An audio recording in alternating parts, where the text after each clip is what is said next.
Cedar Cliff seems to start to get into a rhythm right here. Side to side. There's Jones again. What a strong move. Good block, though. Again, it's Beckett on a nice block on Jones, and another jump ball to stay here with Cedar Cliff. They lifted that side to give Jones that driving, which she's had a lot of help. And when she got there, good defense by Trinity. They have good size. They like to run that little screen on the ball, and then they clear the screener out and just let her try to go, as you said. Another screen there. Little lift.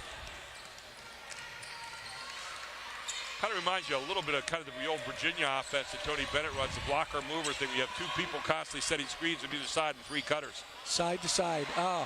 There it is. There it is. Beautiful job. That screen's a tough thing to deal with. And in is Taylor Ferraro for two. Looked pretty easy. Trinity trying to find an opening. There's one. And making it count from about 15 feet is Mandy Roman. She's got two. 8-4 so far. First clear look Mandy's had. They've been pressuring her. Great looking stroke there. There's that screen again outside. These are two bigs to constantly screen both sides. Cedar Cliff just does not take a bad shot. I mean, they really are very disciplined. There's a screen again. There goes Jones. And their numbers show it, Gary. With they're so balanced.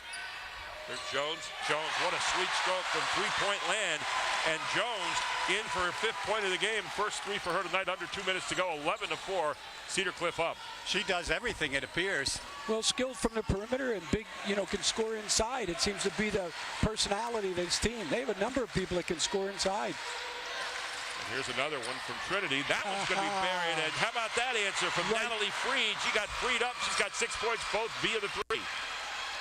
Seems that's the personalities. Everybody has said it, and they're shooters, and there's good size. This is a talented teams. That's why. It's interesting, Pat, as you watch these teams with their screeners, they clear out then right away. Every time you see Ferraro getting another drive, 4 points for her, 1:12 to go in the first quarter, 6-point lead for Cedar Cliff. Trinity with another one. They're going to need to hit a bunch of these, and they're doing them so far as Mandy. A nice down screen, gets a three. She's got 7 points.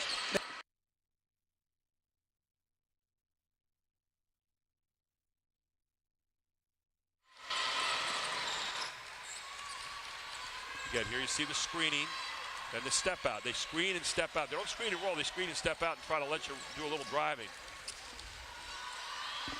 Here's Jones with the basketball. 37 seconds to go here in the first quarter. I like this matchup out front. That's Adriana Strisek, and she's the leading scorer at Trinity. She's looking to play some defense tonight. Well, Strisek is kind of sitting back. Now they're going to switch back out. Put Beckett out on Jones here to end, so they switch off her. Last shot for Cedar Cliff. It'll be a 1-4 look here, and they're going to try to clear away for Jones. Figure she'll use one of the two screens posted on either side by Sampson or by Schrader. It's a little backdoor look. Now they're going to clear out this side. Again, there's Roman. Nice pass. And a good score on the near side.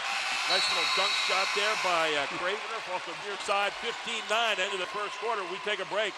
This is the girls' Mid-Penn Championship game, and it's on High School Sports Live TV on ABC 27.3. At Capital Blue Cross, there are more yeses and fewer nos. Protecting your health and making it easier so you can spend time on what makes you smile. Helping our communities, your families, your businesses, big and small. We have you covered, going the extra mile. It's what we do. Capital Blue Cross, going the extra mile for you. Erie Insurance says here's to the grown-ups who move, mortgage, mow, and still bust a move. But does your home insurance still fit? Erie helps you protect the home you've grown into, all at fair prices that are often less than the other guys. So how do you find the right coverage? Magic. Nope. Local independent agents who get to know you like this. Your local Erie agent is Capital Region Insurance Agency, 717-731-1142. Erie Insurance. Hey, Team PA AAU tryouts are coming this spring. Keep an eye out at www.teampahoops.com. Jeff Thompson, the numbers of first quarter, turnovers-wise, way too deep. Well, Trinity 4 for 4 from the 4, but they turned the ball over 9 times. And when you only get 18 possessions in the quarter, you got to value those possessions. We start quarter number 2 here as Trinity has the basketball. It's the girls' Mid-Penn Championship here live from Milton Hershey. Pat Flannery, Gary Sutton, Jeff Thompson. Another 3-look, not going to go, and good inside rebounding there by Cedar Cliff. Shot is up. Beckett fighting for the rebound. Make that rather. Sammy McAuliffe was in there now. Here comes Beckett. Beckett with the basketball. Jones tips it away. Picked up by Trinity, trying to reestablish order on the offense. Back out comes Torchia. There's the handoff. Pressure defense, obviously. That's where your turnovers are coming. They're not just lazy turnovers. Defense is causing a lot of this. They really are. Torchia looking to do something here. Maybe establish a 2-person game. Can't get it. Cedar Cliff's long, too, guys. They got some long gals. Long arms and big body. Big, tall gals. Good head and shoulders fake there. And pretty good shot. Not going to go on the floor. Getting down on the floor there is Catherine Sansom. And then quickly on the break and a throwaway by Cedar Cliff here. As trying to make it happen too fast was Ryan Karcher. Yeah, that's the first time other than the first play of the game where there was just a turnover that wasn't forced. The other ones have been forced by both teams and trying to settle down a little bit. So here's Torchia now. Leading Torchia. The inbounds pass. Maybe. Having a tough time getting in. Finally gets Beckett. And the handoff comes to Mandy Roman. Mandy Roman looks very confident with the basketball. Sure does.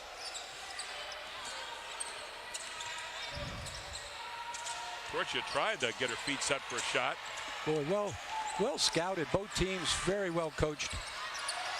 Asking your big to do a lot of dribbling right now. I think Trinity's gotten caught into a thing where they're doing maybe way too much dribbling, and it's not apparently with an aim. A little more screening. That one, another great 3 near side. Wow, what a bomb. And that's Sydney Wyatt with her first 3 of the night. She's got 4 points in the game. Tough shot there. Good block out by Jones, and they're off and running again to Cedar Cliff. And that's going to be a tough pass to make. That's a pass you make when you're a freshman, not when you're a senior, right? Yeah, it sure is. But, well, I'll tell you, Coach is going to encourage her to keep pushing and pushing because her decisions are a lot better than 1 or 2 turnovers. Scott Wyatt's going to get Jones out of there for the moment, and back in comes Taylor Ferraro. Ferraro open here on the wing for the moment. Coming off again that screen. That screen has been very good so far for Cedar Cliff. Yeah, the straight post up is there's too much congestion, but when they lift it and they open those sides to side, there's a lot of driving lanes. They just looked the screen, and then this time they screened and went down and inverted. Nice post up. Then a tough play here. Another turnover and picked up by Beckett, who's been everywhere so far for Trinity. Here's Torchia on the other end. Hey, the referees are letting them play so far. Sure are. These 2 teams have been very physical. There's Beckett again. It's going to be a block, but it's also going to be a foul called against Ryan Karcher. That'll be her first. And that'll be the first of the game for Cedar Cliff here in the second quarter. 5:23 to go. I've been impressed with Elena Beckett playing defense. Yeah, she's been really tough so far. That one's going to rattle in and out for Beckett. So nothing out of 1 so far, but let's see if Beckett gets the second one. That one's up, and that one's good. So Beckett gets him into double figures, 18-10 right now. Cedar Cliff with their pedal to the metal so far, and Trinity's trying to counterpunch here for the moment and find some kind of rhythm against this tough Cedar Cliff defense. Yeah, they're pushing the ball and they're rotating players in there. This is going to get a little tired on defense. Look at that. What a great roll. And that was a set piece right there as cashing in is Karcher off the great pass from Sam Riley, the left-hander. Just not as much room for error for Trinity, either on defense or offense. Trying to get it inside. Nice dump here. Up goes Roman. She gets blocked away. And again, those hands ever present. 3-on-1 break. You're going to get an easy layup right here, or are you? Back up it goes. That's not going to go either. Off the hands of Trinity. Back out and reset now by Sydney Wyatt. Another miss. Another offensive rebound. Another hard move, and that is going to be good, and the foul is going to be called against Sammy McAuliffe. Big time move there inside as Karcher went right up through the contact and scored. Rebound, rebound, rebound, don't they? Just tenacious. Christy Britton calling timeout for Trinity. Will take one as well. 4:36 to go in the second quarter. 12-point lead for Cedar Cliff. It's all here on High School Sports Live TV. At Capital Blue Cross, there are more yeses and fewer nos. Protecting your health and making it easier so you can spend time on what makes you smile. Helping our communities, your families, your businesses, big and small. We have you covered, going the extra mile. It's what we do. Capital Blue Cross, going the extra mile for you. And welcome back to Milton Hershey High School. Advanced Hoops is offering a spring triple threat for kids 5 years old to high school level. A great alternative to AAU. A special middle school boys spring league for 8th and 9th grade boys will be held. To find out more, go to www.advancedhoops.com. Jeff, some more numbers to look at here. Well, rebounding, and Coach Flannery alluded to it. Cedar Cliff has 11, 5 offensive rebounds, and Trinity has 3. By the way, fans, you can go to www.hsslivetv.com. And don't forget, coming up at halftime, Jack Giambalvo halftime report. Our AT&T and Capital Blue Cross halftime stats at the line to finish off a three-point play as Karcher can't get it here. But another foul is going to be called underneath. Samantha Riley. So Riley gets hit for the foul. And for Riley, that'll be her first foul. It'll be the team's second. So 3 team fouls for Trinity, 2 so far. Now you're asking your big to handle the basketball right here. And Adriana Streisig does a nice job of getting it across the half court into the hands of Torchia. Motion offense here. A little bit more passing than dribbling now. Yep. I think that's what Christy Britton was talking about. We're dribbling the ball and we're not really getting much out of it. A little curl that they're running. They're just not running it tight enough. You have to do some back doors off this, too, as high as Cedar Cliff plays. And the ball's going to go over to Cedar Cliff with a jump ball. You just cannot stop against this team. They are going to be on you. No, we mentioned that right matchup early with Roman and Ferraro, and a number of coaches in this league said that's one that they would like to see. And so far, though, Cedar Cliff's defense as a team, they're just smothering them. Cedar Cliff. Keep sneaking in that Lebanon league there, Coach. I apologize, That's Cedar okay. Cliff. That's okay. We all do it. Hey, looking inside to Jones, and that's batted away. Trinity on their end's playing some great defense as well. Yeah. Well, they sure compete. These are proud programs. They really are. And a rivalry of sorts, as they're about, 2 miles apart, Jeff. This is a backdoor rivalry for sure. Tonight it's a front door rivalry trying to get a mid-Penn championship as it's dumped underneath, and a good job of finding Mandy Roman, who has been dominant so far. She's got 9 points for this club. Good job on the other end getting back in transition for Trinity. Guys, how about the physicality to this game? This is tremendous sitting here at courtside. These gals are really after each other. And the officials doing a good job of letting them play, which you'll love to see. There's a double screen, off the back double screen, just missed an easy left. Nice set piece there on the inbound play. There's another 3 look. That one will not go off the hands of Wyatt. And that's going to go the other end on another jump ball. And this one belongs to the Shamrocks. The other impressive thing with both teams is they play through everything. Whether it's an offensive rebound or pressure, they just keep playing. That's again signs of good basketball teams. Beckett again breaking the press here. She's going to cross half court. She says, I'm going to go the whole way. And you're going to get a foul called down the court, as that's not something you normally want to have, as Beckett tried to do it. But Karcher is going to pick up the foul, and that's going to be her second. It'll be the team third, 3 both ways now, as Karcher checks out. And in for her will be Megan Schrader, the 6-foot senior. There it is to Beckett. Kind of a delayed pick and roll there for the moment. There's a nice look. Will not go. Fighting over there is Streisig. Streisig winning the battle. Streisig back up strong. Streisig picks up the foul off of Schrader, who just got into the game. So Schrader with a foul.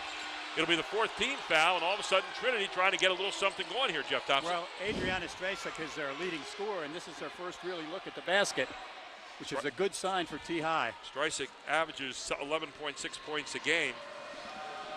They said if you can rebound, we can rebound. She went after it, went and got it. Streisig, a 71% free throw shooter on the season, but misses the first one here. She'll get one more. And Streisig's second one is up and good. And of course, one of the assistant coaches over there is Lauren Trumpy, who goes at about 6'5". She would have played this season, but she got hurt just before in volleyball. Had to sit out the volleyball season. They went to the state championship anyway. And here she is being an assistant coach over there. And she's going to Northwestern next year. Where my daughter went to.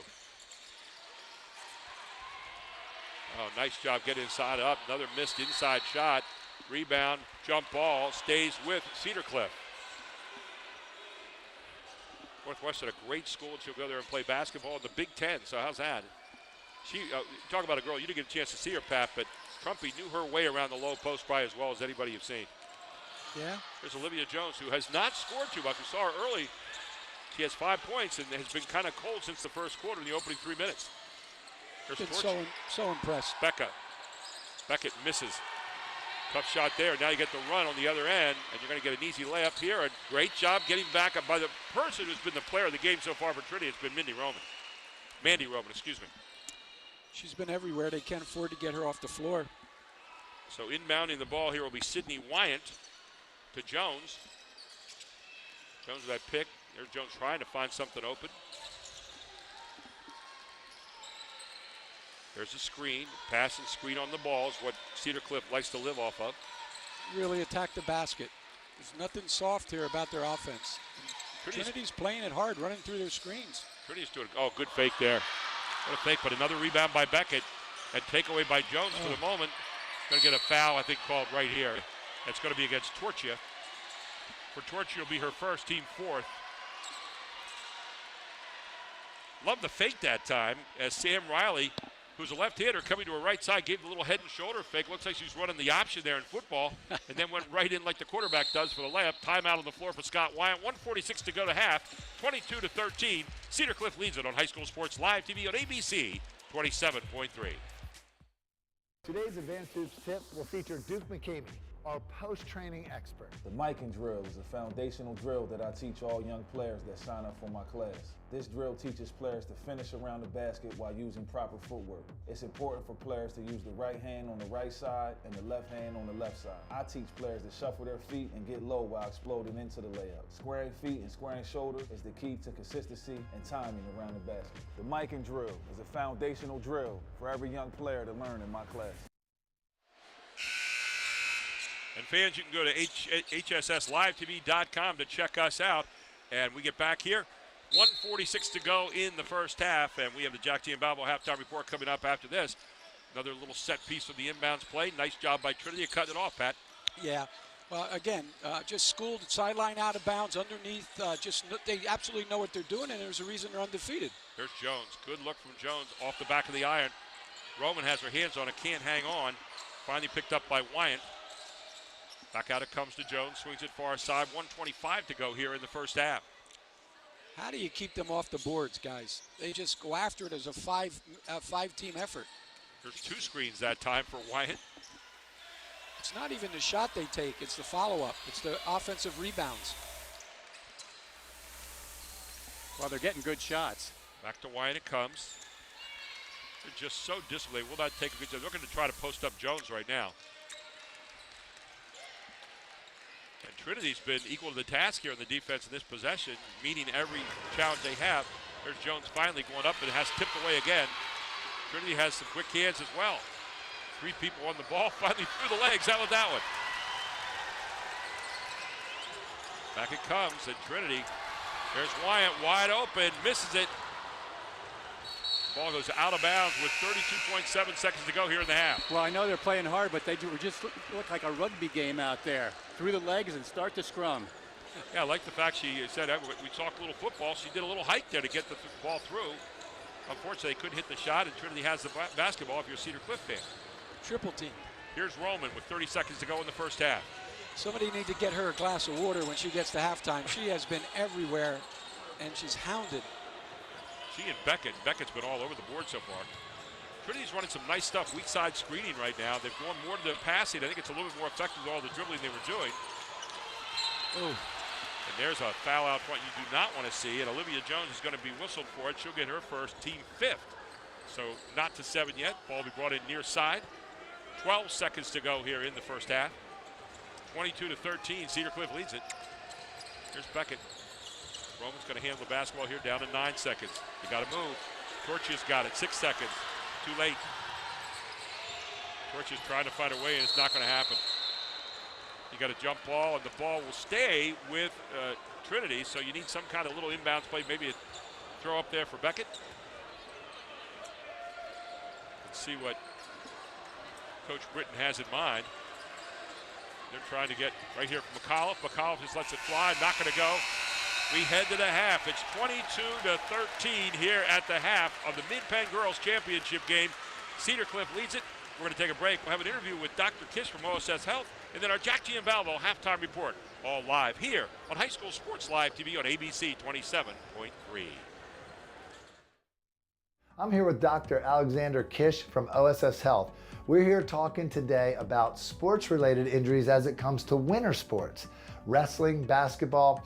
We're going to also get into a little bit of the personal background and how it relates to his quality care for student athletes at OSS Health. Dr. Kish has seen a lot of athletes in his office and their families. Dr. Kish, that must give you a lot of joy to be able to help athletes. I'm sure you were on the injured list before. Talk about that. Yeah, I think it's amazing actually. So getting kids to get back to sports, which is something they love, I get a lot of joy out of that. So I try to get students back to sports as soon as they can, but with safe parameters around that as well. Being a coach and a parent myself, knowing when to tell a kid to return to play after an injury is always tough, because we want to help them get back on the field, but we don't want to do it in a way where it makes the injury worse or it compounds it. Talk about return to play protocol. What are some of your recommendations there? So it depends on the injury and if a patient has to have surgery. So if they have surgery, I have pretty strict guidelines. If it's a broken bone, you have to be out for about 6 weeks or so, and then we start some physical therapy to get you moving again, because the biggest thing is to be safe. If you have a sprain, that usually gets you back to sports earlier. What's your most common wrestling injury? I'm really curious about that. Wrestling, for me, I see a lot of elbow dislocations, broken elbow bones, and also torn ligaments about the elbow. Talk about the common injuries you're seeing in boys and girls high school basketball players. Yeah, so for high school basketball, we definitely see more kids with sprained fingers or broken fingers. So handling the ball a lot, getting some hard passes, or going up for a rebound. Definitely jammed, sprained fingers are the most common thing I see in basketball players. What could coaches do to possibly help avoid some of these common injuries? What can they do with their athletes, and what are some recommendations you might have? I think warming up is very important. Stretching not only the hands, but the shoulders and the elbows is very important. Cardiovascular health is important, so sprints and running beforehand. Also focusing on the lower extremity and stretching out the legs is very important. OSS Health is in the community. You have doctors on the sidelines. How important is it to have that presence for the student athletes? Well, I think it's very important. So sometimes for these students, this is actually the first time they're getting hurt. So being able to meet their orthopedic surgeon on the sideline as something bad can be going on, I think is tremendous. If you're in need of high quality orthopedic care, go to osshealth.com.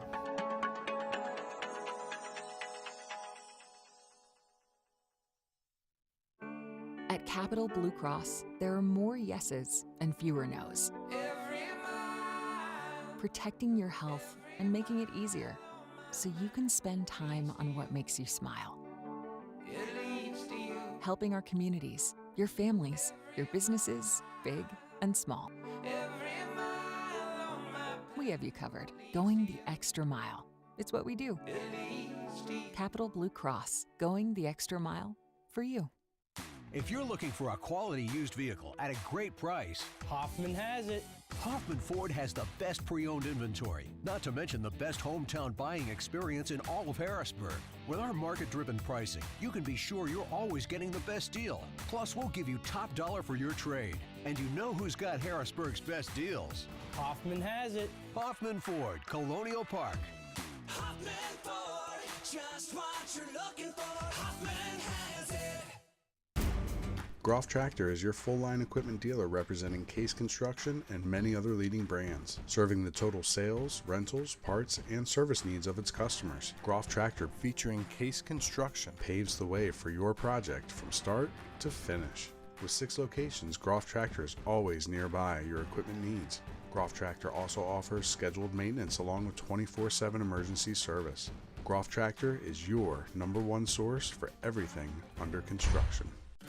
Erie Insurance says here's to the grown-ups who move, mortgage, mow, and still bust a move. But does your home insurance still fit? Erie helps you protect the home you've grown into, all at fair prices that are often less than the other guys. So how do you find the right coverage? Magic. Nope. Local independent agents who get to know you like this. Your local Erie agent is Capital Region Insurance Agency, 717-731-1142.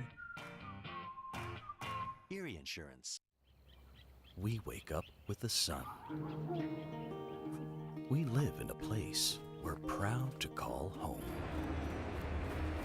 For us, it's knowing that those we help are neighbors, friends, family.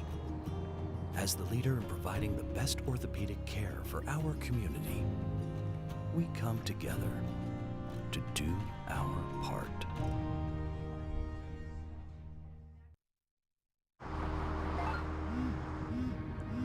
Do you want to answer that? Nah, never with a kid in the car. It's okay. I'm not here.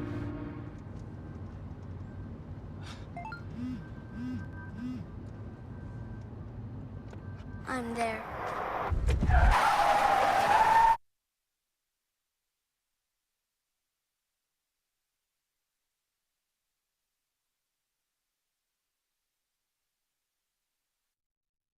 The Jack Giambalvo family of dealerships. 9 great franchises in 4 locations. Buick GMC, Hyundai, Mazda, Stadler Dodge Chrysler Jeep Ram, Genesis of York, and Giambalvo Hyundai of Hanover. The Giambalvo family dealerships. Over 30 million in new and pre-owned inventory. With a reputation for quality service after the sale. Giambalvo is proud to serve your community. Find out why. The Jack Giambalvo family of dealerships. 4 great locations. Online at giambalvo.com.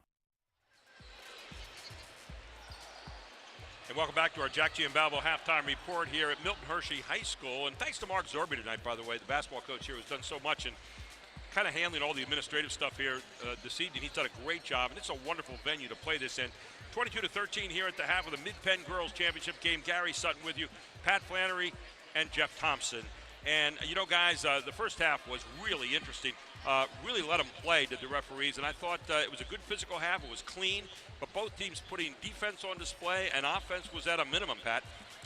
Yeah, it really was, and the name of the game was go get the basketball on every possession, whether it was trying to make entries or getting it off the board. And I thought both teams did a great job. Cedar Cliff made a few more baskets, and that's what the difference is right now. It's easy right now looking at this game. You can see how Cedar Cliff is undefeated for the season. I mean, they forced a lot of turnovers, Jeff. But I'll tell you what, Trinity did a great job defensively as well in the first half. Trinity did a fine job on the defensive end, especially on Olivia Jones. But the difference in the game is Cedar Cliff rebounds, and they turn the ball over a little bit more. And as a result, Cedar Cliff got about 11 more shots. Pat, one of the things you talked about is Cedar Cliff does not take bad shots. I mean, they run their offense to death. They have those screens on either side, and they just run it side to side and beat you up a little bit. You're getting hit with 4 and 5 picks every time down the floor. That's got to wear you down in the long run. Well, absolutely. And I'm fascinated watching this Cedar Cliff team warm up. I was at the beginning of the game. I am at halftime. They don't shoot the ball outside of 12 feet even when they warm up, where most teams, you got 22 kids out there to 3 feet. I could watch this team all night long. They just play within 12 feet right here, and they go get it. I think they only got 43 threes for the whole season long. On the other side, Trinity was doing a lot of dribbling. They got into a lot of turnovers with that, Jeff. And yet they started to go to more of a motion offense there at the end of the half. It seemed to be working to get them into a rhythm, but they weren't getting any back doors off that to try to get to the basket. They're going to have to do something in that way in the second half. Well, they were running a flex-type offense, and they seemed to be able to handle the ball a little bit better towards the end of the half. But you're right. Unless they had a backdoor cut, they had nothing, because if they tried to go to the hole, they were suffocated every time. Let's go to our AT&T first half highlights here and see what we saw in the first half. It was a rugged one. Both teams out here playing great defense. That's how you get the championships. Defense travels well. It's traveled well here to Milton Hershey tonight. Let's take a look, guys. Talk us through it. That's OJ. Muscled her way in there. Yeah, Olivia Jones. And that's the coach's daughter, Sydney Wyant. Great stroke. There's your pickoff there by a girl who played great first half. Mandy Roman going in for the layup off the steal. That's the first 2 points of the game for the Trinity Shamrocks. going to have to get some easy baskets. There's Ferraro taking the ball to the bucket. You know, a little lefty, too. She's a little unorthodox. You got a lefty there. They're playing her the right side. There's Roman again, stopping this time and shooting one of the few shots that was uncontested the first half. Yeah, they're going to have to create some turnovers. Jones showed you how to hit it downtown, too. She has inside and outside ability. That's a very nice touch. And confident, right? Confident in everything that she does. Did you say ninth grader? Yeah, ninth grader. Here comes Ferraro again. And Ferraro with a nice move with the left hand, getting it in. Easy layup there off the run. She likes that contact. Then a little run at the end of the quarter by Cravener. She kind of knocked it down to end the first quarter. And we take a look at our Capital Blue Cross halftime stats. And guys, take a look at this. The numbers on 2 points, not too good for Trinity so far, but a lot of possessions wasted there. Rebounding department, you can take a look at the Colts, 15-9 there, but turnovers 12-9. It got a little closer there in the second quarter, Pat. Yeah, and those statistics tell it all. I mean, a lot of times they don't tell it, but there they do. The rebounding and the turnovers. How about 3 out of 5 for a team that doesn't shoot the three that much? They're shooting it right now at 60%. That's not too bad for Cedar Cliff to supplement that great defense. That's your Jack Giambalvo halftime report. We're ready to start the third quarter, and here we go. Cedar Cliff has the basketball in the lead, 22-13. Well, the other thing, 3 out of 5, Gary, you mentioned that Trinity has to take away those boards. They're going to have some looks from the perimeter. But that's not their game. Let's see the adjustment. There's that screen, and there's Jones right off the screen, missing an easy layup. Right back up it comes off the miss, and bouncing it back home is Ryan Karcher with a stick back. 6 points for Karcher, and up to a 11-point lead here for the Colts. Let's see if Trinity stays with that passing game. Well, here they, right away, not a good sign for them. They have a turnover, an unforced one in that particular case. Gary Sutton, Pat Flannery, Jeff Thompson with you, our whole Invicta crew. Jim Gallagher tonight on the stats down here.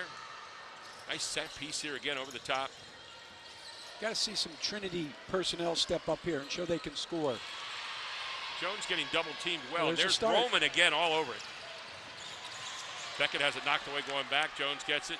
Karcher, good head and shoulders fake. Good block by Streisig. Streisig on top of it. Taken away again by Jones. Just taking it away. And Streisig's going to get called for the foul as Jones just took the ball away from him. You just can't quit on anything. That ball was taken 2-3 times. You can't quit. You got to be strong with the basketball. Yeah, I'd like to mention Scott Wyan played for Pat Dieter, and that last set was a Pat Dieter set. Wow, yeah. Pat Dieter. Pat was one of those guys that played hard. He beat me in a game one year, and I still have never looked at the tape. I got to be honest with you. Good friend over the years, Pat Dieter, and a guy we miss greatly. Great days, great camp days. Pat Dieter had almost as many stories as Jeff Thompson. That was hard to match. Second shot up here, both shots good by Jones, and she's now got 7 points in the game. And I saw Watson talking to her coming out to start second half, and it was like, we need to get you involved a lot more here. And you can see them going to her a lot here. Well, everything was geared to stop her at the beginning and just have to be patient and keep playing your game, and that's what she's done.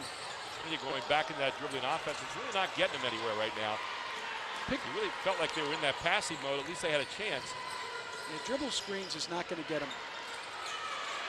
How about that little move? Nice job of turning around and facing up by Natalie Freed and getting it home. She's got 5 points in the game. She's a good move earlier. Maybe I have to go in there a little bit more. Karcher, good move. Doesn't break it squared. Tipped away. It's going to be, I believe, off Cedar Cliff out of bounds. It'll belong to Trinity. Back into the game. Here comes Roman. Very quick break. She'll check in for Torchia. And it's interesting, they went back to kind of dribbling the ball here in the second half in their offense where it looked like they were kind of committed to the passing game at the end of the first half, Pat. Yeah, and very much could be Cedar Cliff taking away the passing lanes, but at some point they're going to have to go north and south. There's Roman handling the basketball now in place of Torchia. Can't pick it up, though, and not know where you're going in this game. Good pass underneath is Beckett. Beckett way too far underneath. Beckett gets her own rebound. Beckett's going to get fouled from behind by Karcher, and that's going to be Karcher's third in the game. So Beckett heads back to the line. Yeah, and Karcher's a real key. Another one of those aggressive kids that just has a nose for the basketball. Beckett is 65% free throw shooter on the season. So far tonight, just with 1 point in the game. And make it 2 here. She knocks down her first to start the second half. Back to a 10-point lead. Right now, if you're Trinity, you try to keep within hailing distance and try to fight your way to the fourth quarter. If you've ever watched Trinity play, there's no quit in this team ever. Talk about tradition. Here it is. Yep. Back to a 9-point lead now, 26-17 with 6 to go here in the third quarter. The girls' Mid-Penn championship game.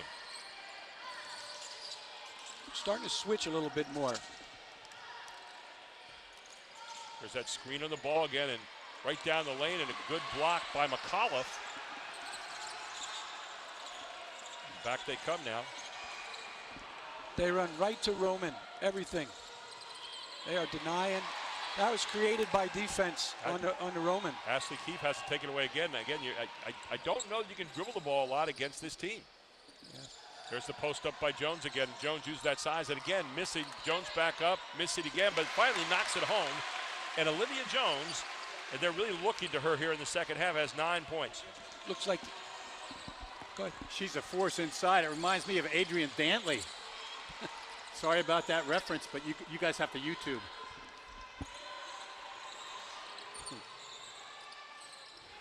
So out it comes to Keefe.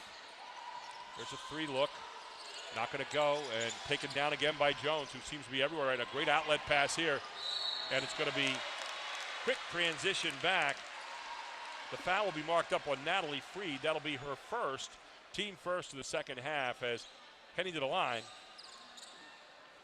will be Sam Riley. Sam Riley, a 63% shooter on the year from the free throw stripe. What ends up happening, too, as it goes along is when you do get a look like Trinity did there, you're just not used to getting it, so you start to rush a little bit, and they're starting to rush a little bit with some of it, but a lot of it has to do with the pressure defense. Riley misses her first shot. Keefe will check out of the game, and in for her will be KK Stair for the first time tonight. So second shot coming from Riley, and Riley knocks it down. So Riley with her first point of the evening. Back to an 11-point lead now for the Colts. Set a screen for this young lady. Come up and set a screen for her, somebody. Colts, the number 1 ranked team in District 3 in 6A. For Trinity, the number 2 ranked team in 3A. There's Beckett. Good nice good crossover. Boy, Beckett with a beautiful crossover that time, in for 2. She's got 5. You got that corner fake, dribble drive. But it wasn't off the dribble out front. Went to the wing, which is a good sign for Trinity.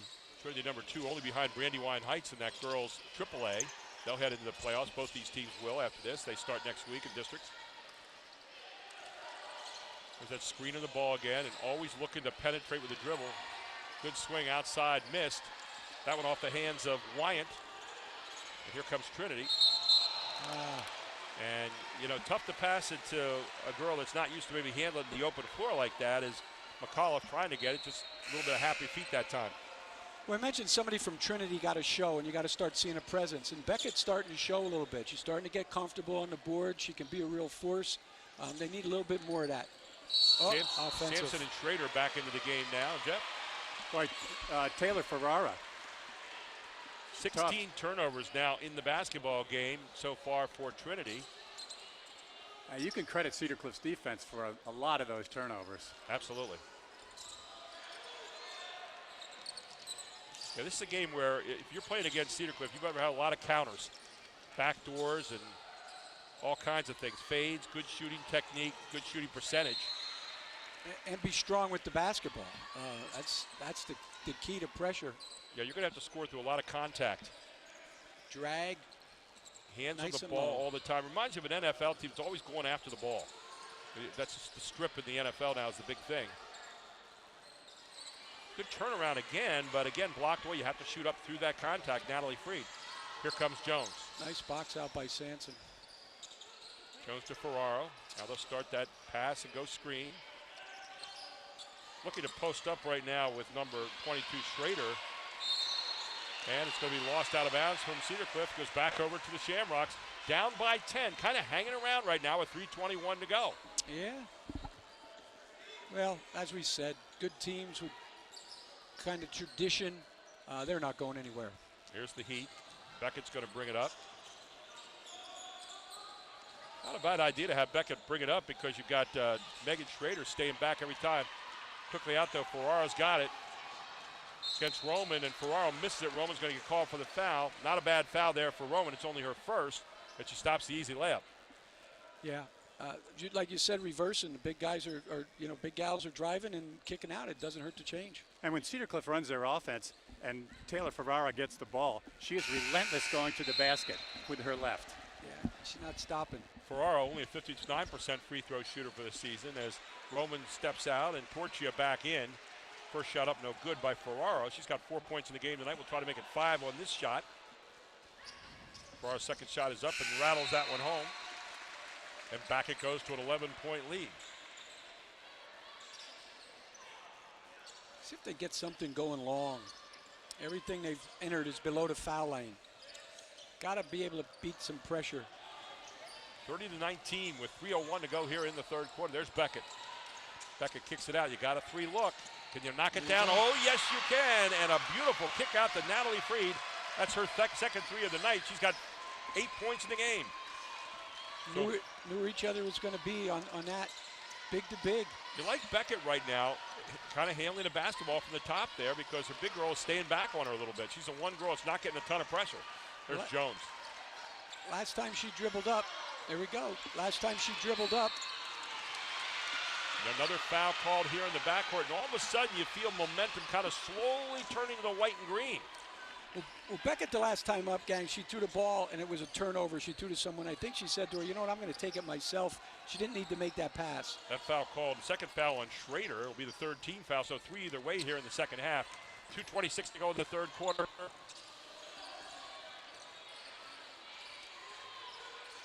Beckett posted up low for the moment here. They're trying to get an angle to her. A little different look with Roman and Ferraro off the floor, isn't it? Boy, nice job of creating a good passing angle that time by Torchia to Beckett, and then you get a walk in the backcourt against Jones, and so the ball will go back over to the Shamrocks. There's a breath of life left in Trinity, and they're getting the ball inside to Beckett, and they look really good doing that. Cedar Cliff in this quarter, only 2 out of 12 here, so their numbers have dropped significantly, and give a lot of credit to the Trinity defense on that. They just gave it back to Cedar Cliff, what they've been doing to them. How about McCall missing the shot there? Rebound, Riley, and the foul in the backcourt here is going to be marked up, I believe, against KK Stair. Freshman. So Stair picks up her first foul. Team 4th against Trinity. Cedar Cliff with the basketball. 2 minutes to go here in the third quarter. Gary Sutton with you, Pat Flannery, Jeff Thompson, Jim Gallagher here, our statistician tonight, doing a great job as always. By the way, you can check us out at hsslivetv.com. Inside it goes. Nice job of getting in there, and again, missed just by Sampson. There's Jones switching the left hand, batted around. Jones again. Jones finally gets it up and in. Jones with a good stick back here. Hard points to come by. Timeout for Scott Wyan, and Cedar Cliff will take one as well. 32-22. Cedar Cliff leads it. This is High School Sports Live TV. If you're looking for a quality used vehicle at a great price, Hoffman has it. Hoffman Ford has the best pre-owned inventory, not to mention the best hometown buying experience in all of Harrisburg. With our market-driven pricing, you can be sure you're always getting the best deal. Plus, we'll give you top dollar for your trade. And you know who's got Harrisburg's best deals. Hoffman has it. Hoffman Ford, Colonial Park. Hoffman Ford, just what you're looking for. Hoffman has it. Team PA AAU tryouts are coming this spring. Keep an eye out at teampahoops.com. And Advanced Hoops is offering a spring triple threat for kids 5 years old to high school level, a great alternative to AAU. Go to advancedhoops.com. And coming up at the end of the game is the Capital Blue Cross post game and the Hoffman Ford Player of the Game awards as we get back into play right here. Trinity, just look at the attack here. You got a jump ball. Ball will go over to Cedar Cliff. And I think the other officials coming over and saying, no, it's a foul. Scarangella had the jump ball, and the other official, Willie, came over and said, I got a foul. And Willie's been doing it for a long time. Very seldom see one official overrule another one like that as Trinity trying to get the ball in bounds. I mean, it's suffocating defense right now. Here's Torchia, and she's going to walk with it. Yep, had 2 steps before she ever put it on the floor. Just going a little too fast, and that's what this defense does full court, Pat. It makes you play faster than you want to play. Pace, pace, pace. It's like a pressure cooker. It just keeps going. It just keeps building up. And you overcompensate. Rush. Here's Olivia Jones with a basketball. They're looking to clear some space for her, it looks like. Look at that defense again, though. Coming up nicely is Natalie Freed with a tip. Torture caught in the backcourt again. It's a little koozie action, right? I said Torture, meant Mandy Roman. Underneath it goes. Blocked out of there. What a great block by Catherine Sampson. Then a long look from Torture. Not going to go. Rebound to Ferraro. Ahead it goes. And another great play coming back defensively in transition by Torture.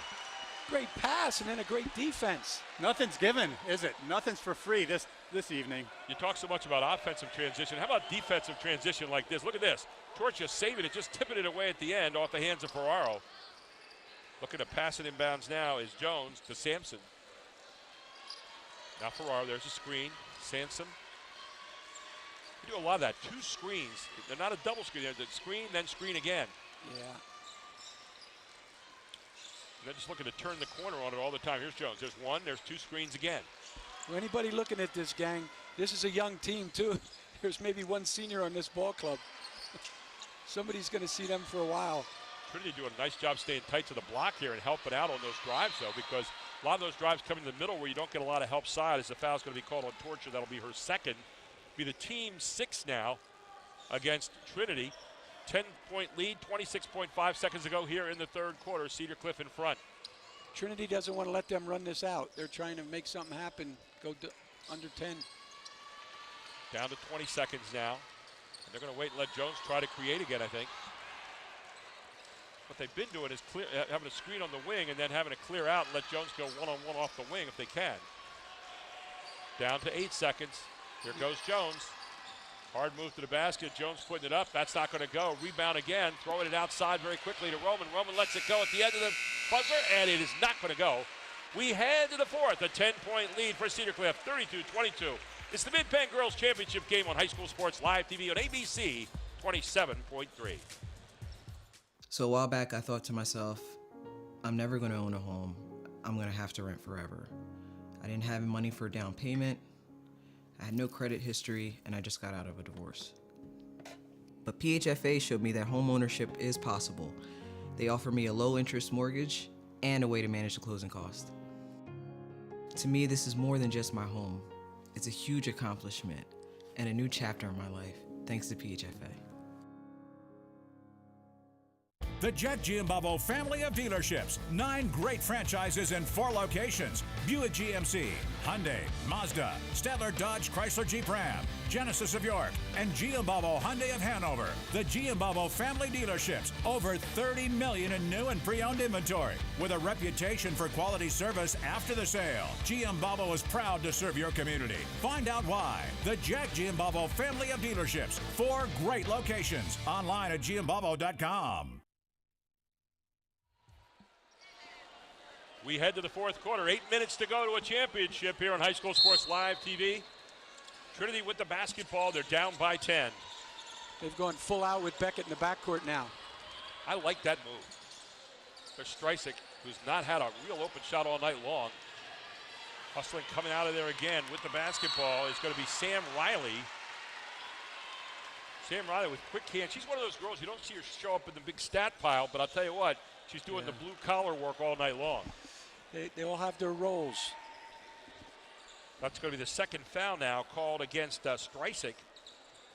That'll be the team 6th now against Trinity. We had said before 6, it's now 6. Now you're spreading it out a little bit if you're Cedar Cliff. First time we haven't seen a screen of the ball tonight. Little opposite screen right now, more of a motion type opposite. There's the screen of the ball again. Archer. Ferraro trying to create, taken away by Trinity again. Streisig in the backcourt with it. And Streisig is going to get fouled. We'll see if it's on Ferraro. Nope. Looks like it's going to be on Riley. Yeah. And for Riley, that'll be foul number 2. Team foul number 5 against Cedar Cliff. What were the stats here in the third quarter, Jeff? Well, Cedar Cliff had hoisted 17 shots up, only made 3. Trinity made 3 out of 12. The big difference right now is the rebounding. Cedar Cliff 12-4 in that quarter, rebounding. Where there's a huge shot again, and again it's going to be Freed with her third three of the night. We ought to call her Freed, not Freed.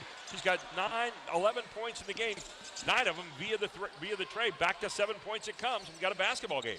And she keeps moving out. She keeps getting deeper and deeper, and I love the smile on her face. How about her counterpart, number 11 on the other side? Wyatt says, I can do it too. She's got 3 threes tonight. Wyatt now with 10 points in the basketball game. Number 11 is lucky here so far. That's the lucky number. Here comes Jones. 2-on-1. Makes McAuliffe contribute right there to defense. And on the other side, very quickly for 2. And a timeout on the floor. 6:34 to go. Back to a 12-point lead as Cedar Cliff answers the bell on High School Sports Live TV. The Jack Giambalvo family of dealerships. 9 great franchises in 4 locations. Buick GMC, Hyundai, Mazda, Stadler Dodge Chrysler Jeep Ram, Genesis of York, and Giambalvo Hyundai of Hanover. The Giambalvo family dealerships. Over 30 million in new and pre-owned inventory. With a reputation for quality service after the sale. Giambalvo is proud to serve your community. Find out why. The Jack Giambalvo family of dealerships. 4 great locations. Online at giambalvo.com. And coming up at the end of the game is the Capital Blue Cross post-game report, where we will feature the Capital Region Insurance Agency play of the game and talk about the Hoffman Ford player of the game. And there's a few nominees on the floor playing right now, Pat, as these two teams have just gotten it on all night long. Your thoughts? Yeah, and as we talked about everything going through Olivia Jones, obviously Sydney Wyatt, big buckets. She's hit some really big ones, and every time that Trinity hits a big one, they come back and give it right back at them, and that's demoralizing. Natalie Freed close to 7, and then they ran off 5 more off a matching 3 on the other side by Wyatt. And then quickly Wyatt coming down again on the layup off a great pass on a 2-on-1 break from Jones. So back to a 12-point lead it goes right now. Well, Natalie Freed looks really good from the perimeter, and she stepped up at the big moment. Problem was that it wasn't enough. It got matched on the other side by Wyatt, and so she's going to need a few more of those here, I think, if Trinity is to win this basketball game. Well, normally with the high school boys and girls, there's somebody you can hide that doesn't score. And these teams all have kids that can score. And there is Freed coming right down off a good weak side screen, a good pass from Beckett. She'll get fouled on the play, and she'll go to the line for 2.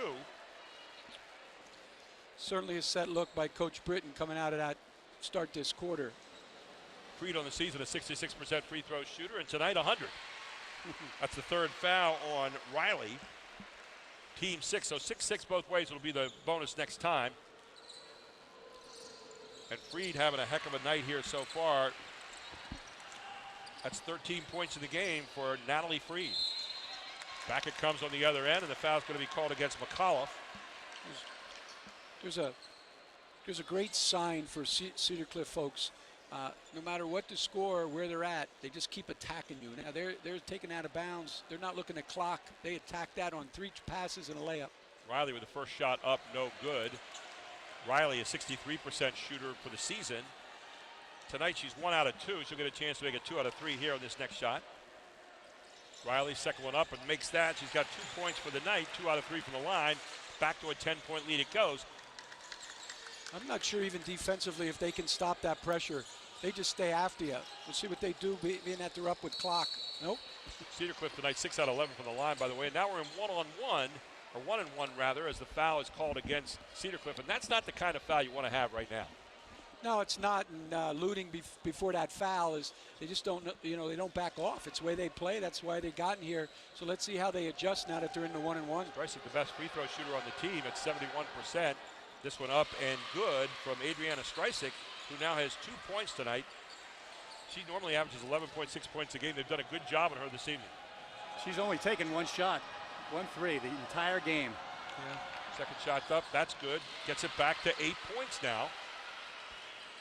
So Trinity can't quite get up to that 7-point level. Let's see if they can play some defense here and get a stop. And for Cedar Cliff, they're trying to just run that offense the way they've been doing it all night long. Great job by Torchia getting their hands in there on the overplay. Coach Flanner with almost his first assist of the season here. Pat Flannery with you. I was out of my range. Yeah, I would have shot it. Well, you normally, I was going to say, you usually shoot. They got to get the jaws of life to get the balls out of your hands normally, don't they? I hit that cone, though, didn't I? Look at the backdoor. Oh, beautiful backdoor play. This perfect basketball.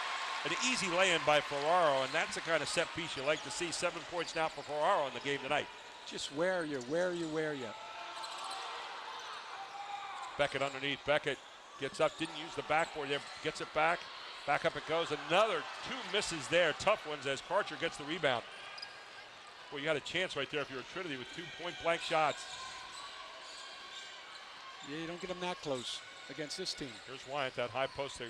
Didn't look for the back door that time, although they had it set up for the same kind of thing. There goes Ferraro off the back screen. Just running a back screen offense right now, and then down screen. Running the flex. Looks like a lot of clock. There it is. Their screening is just dynamite. And Jones gets the offensive rebound again. That's been the name of the game tonight. Looks like McAuliffe might get whistled for another foul, so that'll be her third. McAuliffe with a third foul at the line is Olivia Jones, the freshman. And Jones on the season, 71%. 2 out of 2 there tonight so far. Put him in that flex grinder a little bit. You know, run.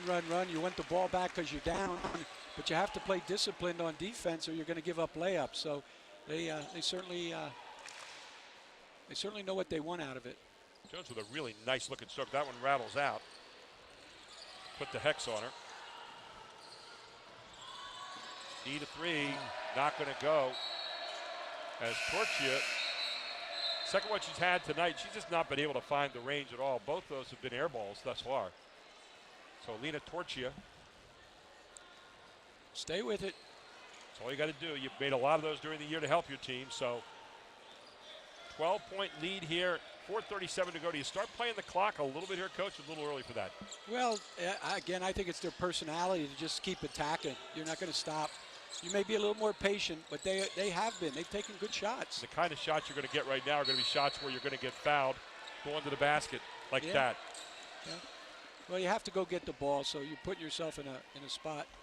Jeff, rebounding's been the name of the game here tonight. It sure has, and our statistician has Cedar Cliff for 16 offensive rebounds, and I'll bet 12, at least a dozen, to number 44, Olivia Jones. Yeah, she's been a force inside as Torchia heads out of the game.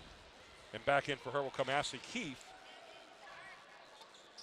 This young lady's played a whale of a game tonight. Taylor Ferraro, she's got hands involved in everything, and she moves well without the basketball, too. Well, watching them tonight, she's a big heart for them. Defensively, offensively, she's a good passer. And how about 9 points to boot? Yeah. So biggest lead of the night, 13 points in the game, 43-34, 18 to go in this one. Nice drive to the basket. She's been a little quiet the second half as Roman, but has 10 points now in the game. It sure doesn't look like they're backing off, does it? How about smart play there by Riley to pull it back out. Didn't take the bad shot, pulled it out, and realized the clock's her friend. Don't you like having your daughter be maybe the heart and soul of your team here? Yeah. You know, be the extension of the coach on the floor. On the floor. There's Jones. Left hand move by Jones. Not going to go, but she's going to get fouled again and go back to the line.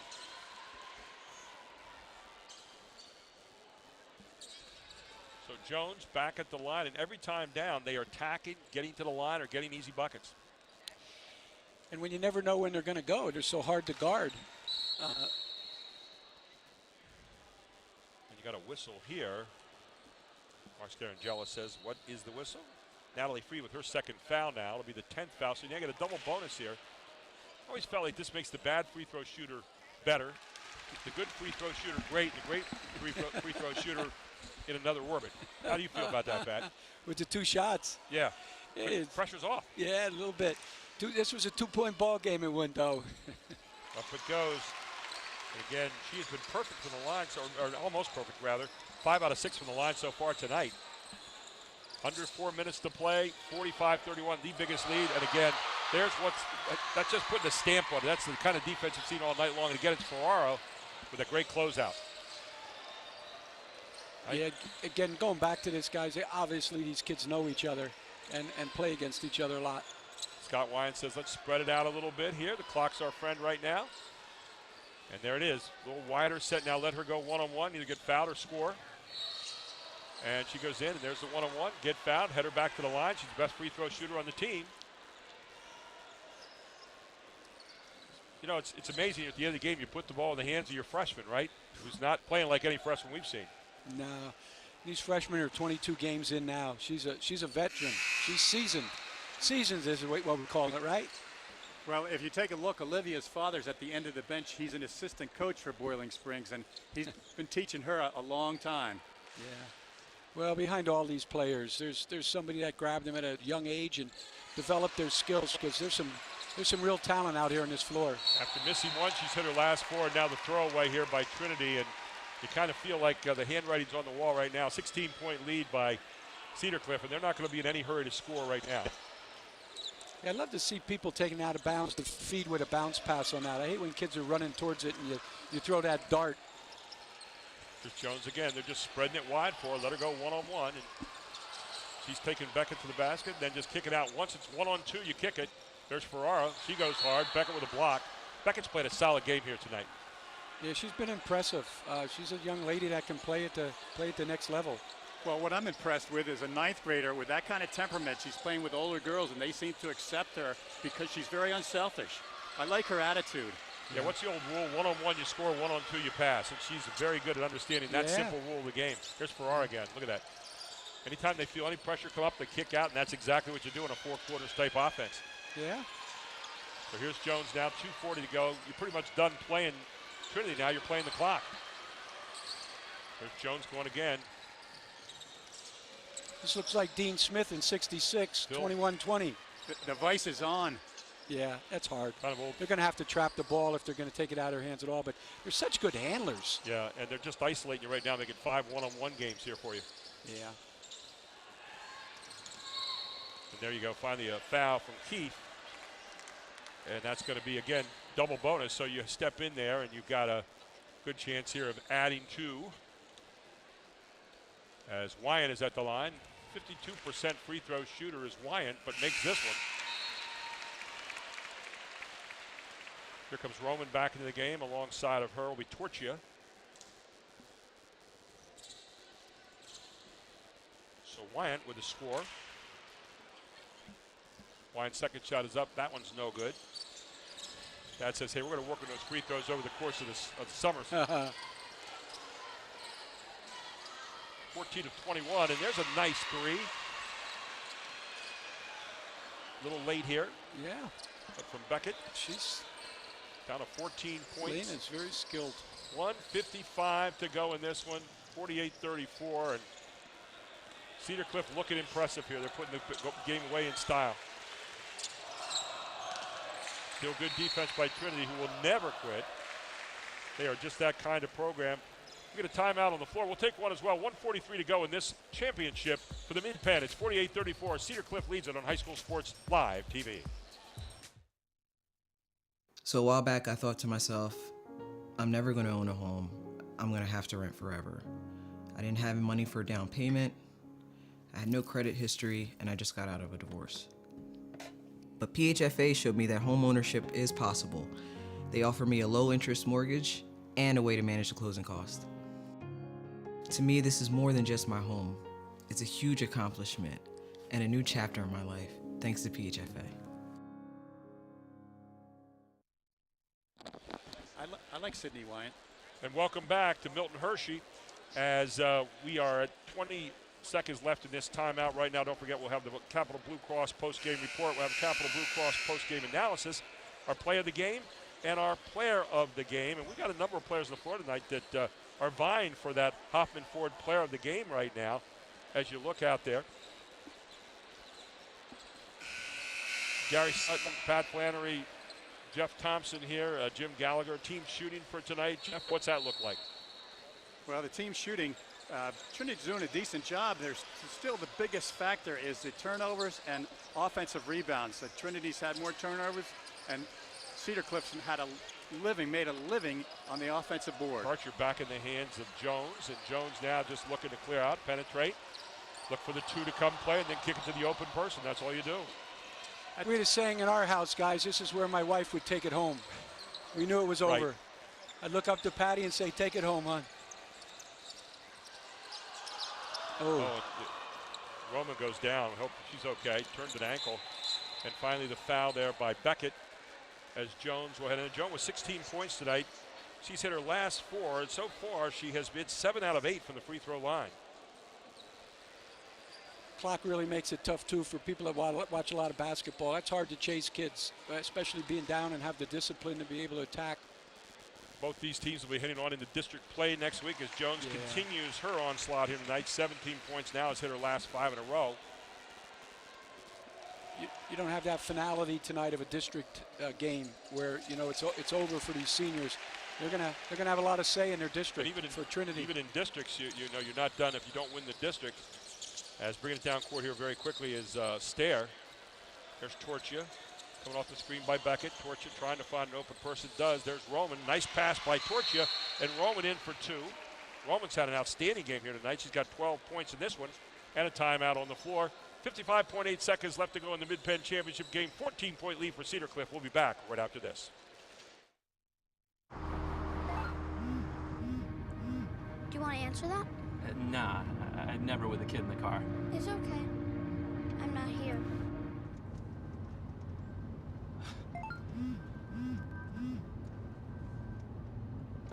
I'm there.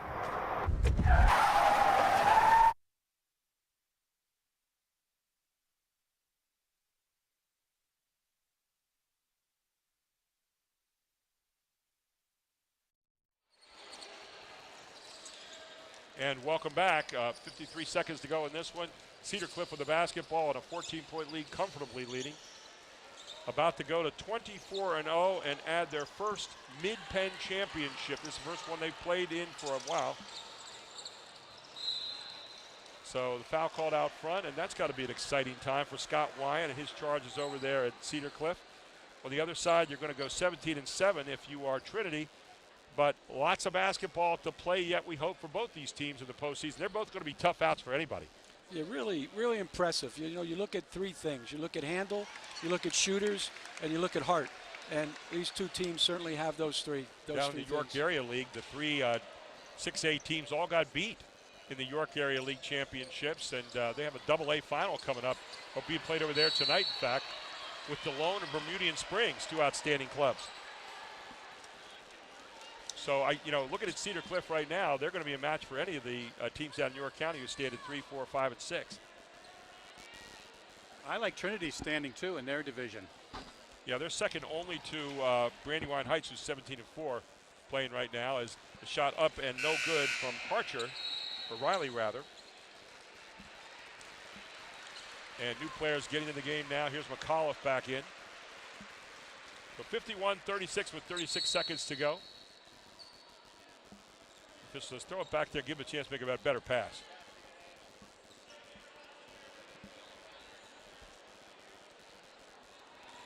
We've seen 2 bad passes tonight, one from Flannery and one from the official, and yeah, it's been tough. Yeah, you're picking out my deficiencies. That's all. Second one is up and good from Riley. I haven't heard any strains. You have great shooting. And you're great with kids. Yeah. Trinity trying to get a final look here. Torchia, 24 seconds to go. Trying to throw it inside to Roman. It's going to be a foul on the play against Ferraro. So Roman will go to the line for a 1-on-1. I think this Cedar Cliff team, I think they probably defend going to the bus. It looks like they get a hand on everything. I like to see them give the subs out at the end of the game. Who doesn't get one? Coach probably keeps one back. They are aggressive. They really are. In a very positive way. They are aggressive. Well, I think there's a good chance you'll see them playing in the last game in District 3 this year. And who knows? You know, they play hard. State championships are what they are. There's a lot of good teams out there, but Cedar Cliff and a very young team as well. Yeah. They've got a lot of basketball to be playing. Scott Wyan's got to be licking his chops here for the playoffs. And then again next year, as they're going to count it down now. And Cedar Cliff is going to walk out of here with their first girls championship, Mid-Penn championship. 52-36, and they head to the second season of play in districts with gold in their pocket. On the other side, Trinity, the silver medalist here tonight. What an outstanding year they have going so far, 17-7. Took out their biggest player to start the season. Didn't matter. Christy Britton has them back here competing in the league championship again. We're going to take a break. We're going to come right back to our Capital Blue Cross post-game report, 52-36. Cedar Cliff wins it on High School Sports Live TV. Back right after this. If you're looking for a quality used vehicle at a great price, Hoffman has it. Hoffman Ford has the best pre-owned inventory, not to mention the best hometown buying experience in all of Harrisburg. With our market-driven pricing, you can be sure you're always getting the best deal. Plus, we'll give you top dollar for your trade. And you know who's got Harrisburg's best deals. Hoffman has it. Hoffman Ford, Colonial Park. Hoffman Ford, just what you're looking for. Hoffman has it. Groff Tractor is your full-line equipment dealer representing Case Construction and many other leading brands, serving the total sales, rentals, parts, and service needs of its customers. Groff Tractor, featuring Case Construction, paves the way for your project from start to finish. With 6 locations, Groff Tractor is always nearby your equipment needs. Groff Tractor also offers scheduled maintenance along with 24/7 emergency service. Groff Tractor is your #1 source for everything under construction. At Capital Blue Cross, there are more yeses and fewer nos. Protecting your health and making it easier so you can spend time on what makes you smile. Helping our communities, your families, your businesses, big and small. We have you covered, going the extra mile. It's what we do. Capital Blue Cross, going the extra mile for you. So a while back, I thought to myself, I'm never going to own a home. I'm going to have to rent forever. I didn't have money for a down payment. I had no credit history, and I just got out of a divorce. But PHFA showed me that home ownership is possible. They offer me a low-interest mortgage and a way to manage the closing cost. To me, this is more than just my home. It's a huge accomplishment and a new chapter in my life, thanks to PHFA.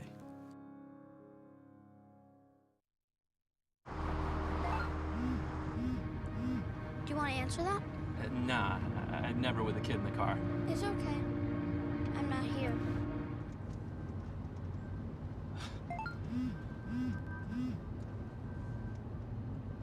I'm there.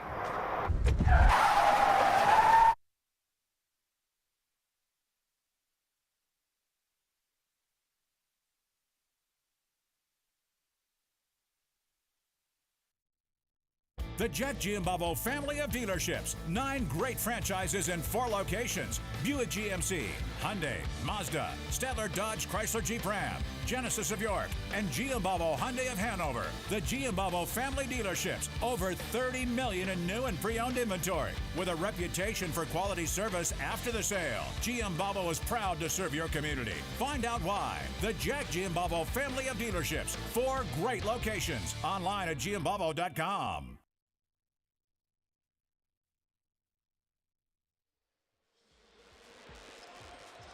And welcome back to our Capital Blue Cross post-game report. 52-36, Cedar Cliff winning their first Mid-Penn championship. And right now, Trinity being recognized as the runners-up here. Outstanding season so far. They head now to the second season district playoffs. And now we head over to the champions as Cedar Cliff is going to receive their medals from Scott Wyant.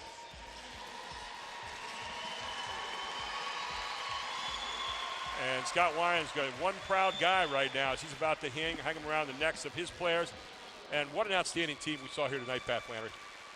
Yeah, we certainly did. And, you know, what's so impressive about it is watched after their post-game walking to each other. A lot of respect among these teams and these coaches. Only about a mile apart. Here's a young lady who played a heck of a game tonight, Taylor Ferraro. Getting the appropriate applause for the game she played. And, of course, right next to her, you're going to see a little extra hug here maybe. Dad and daughter, huh? Yeah, that's fun to watch. You got Cravener right there getting hers.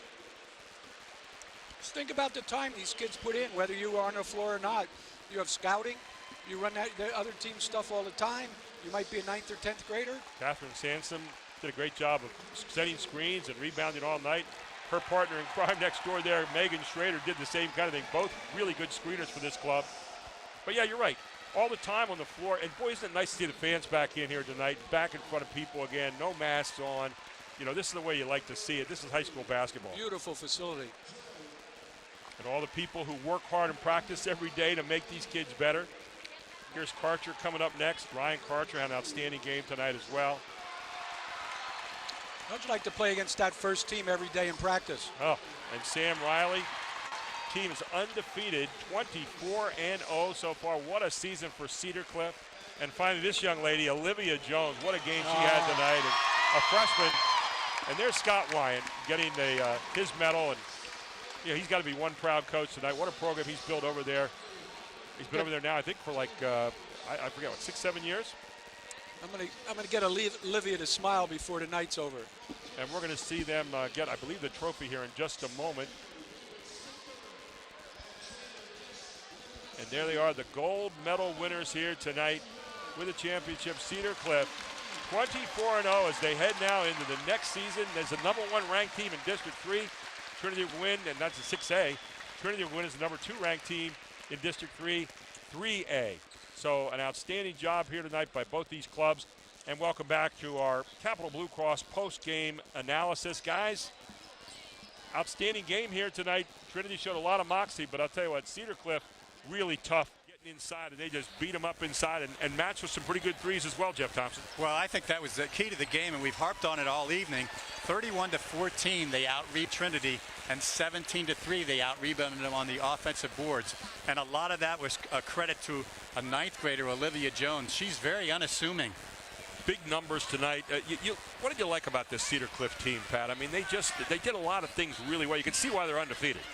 Well, what you can do is you can tell they play a lot of basketball together. They knew where each other was.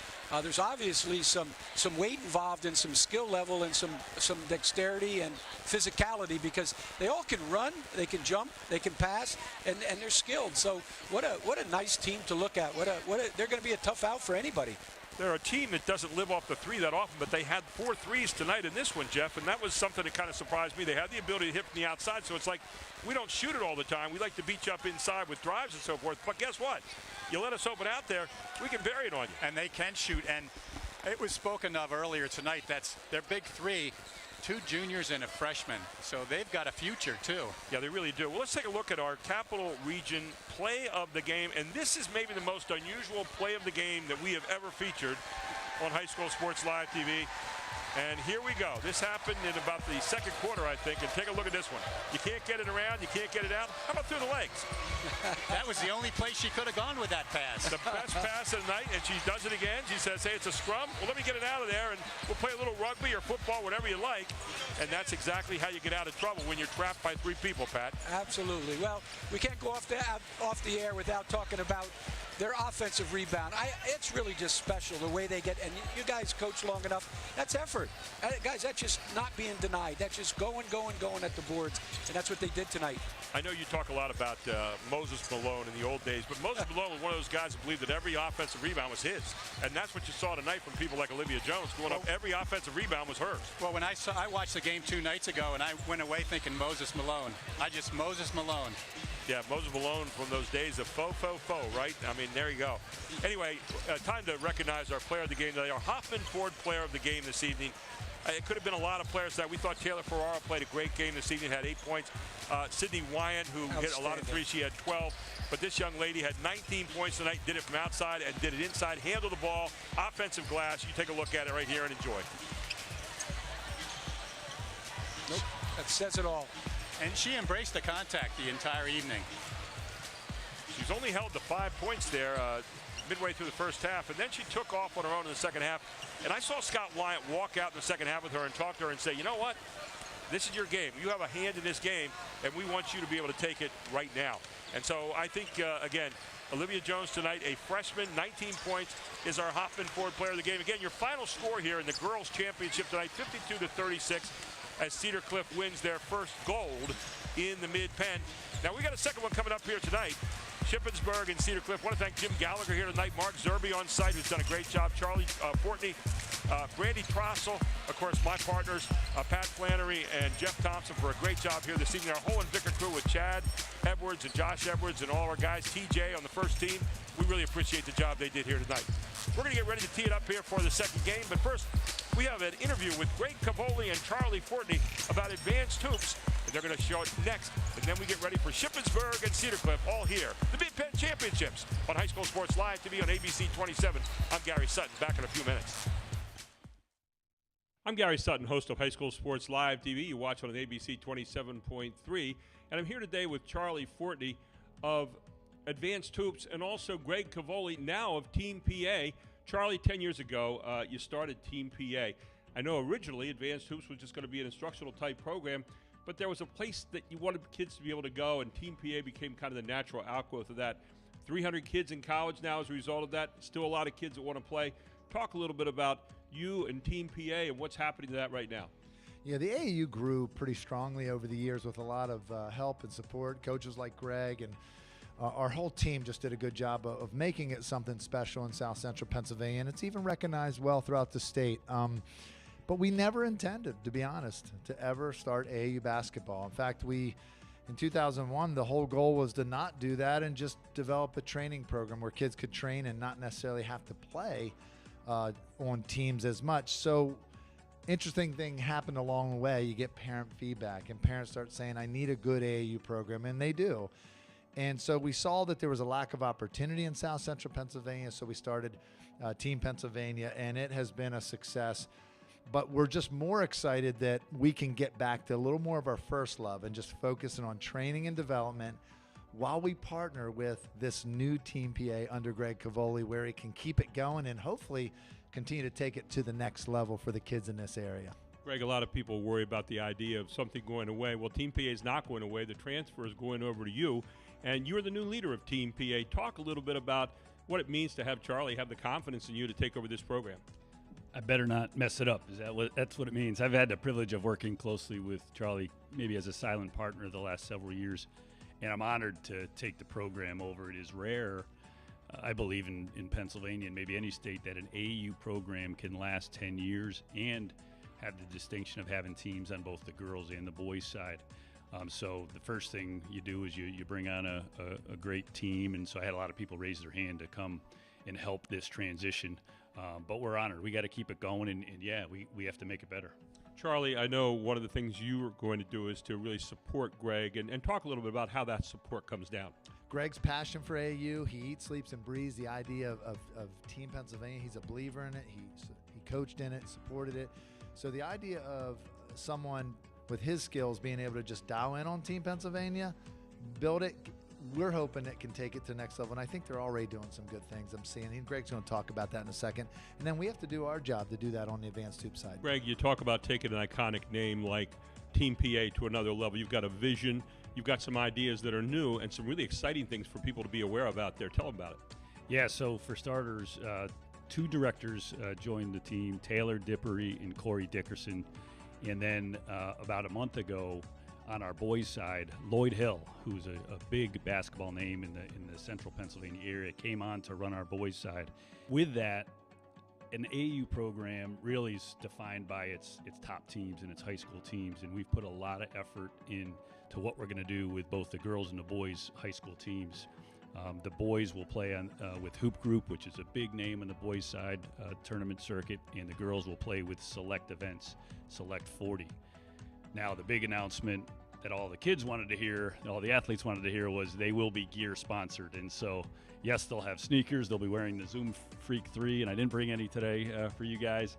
And then our website, teampahoops.com, where you can find our tryout dates, which will be at the end of February, beginning of March. And all the information you need is on the website and on social media. Two iconic names here in central Pennsylvania, Advanced Hoops, Team PA. They work hand in hand. One instructs, one's playing, but I'll tell you what, they're both going on. They're going to thrive, and they're going to flourish, and you have a chance to take part in all those with Advanced Hoops and Team PA.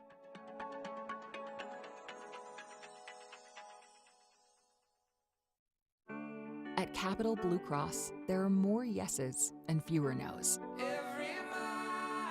Protecting your health and making it easier so you can spend time on what makes you smile. Helping our communities, your families, your businesses, big and small. We have you covered, going the extra mile. It's what we do. Capital Blue Cross, going the extra mile for you. If you're looking for a quality used vehicle at a great price, Hoffman has it.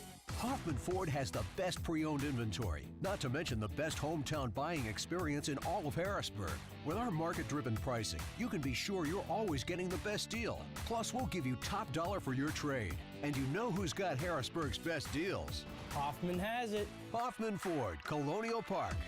Hoffman Ford, just what you're looking for. Hoffman has it. So a while back, I thought to myself, I'm never going to own a home. I'm going to have to rent forever.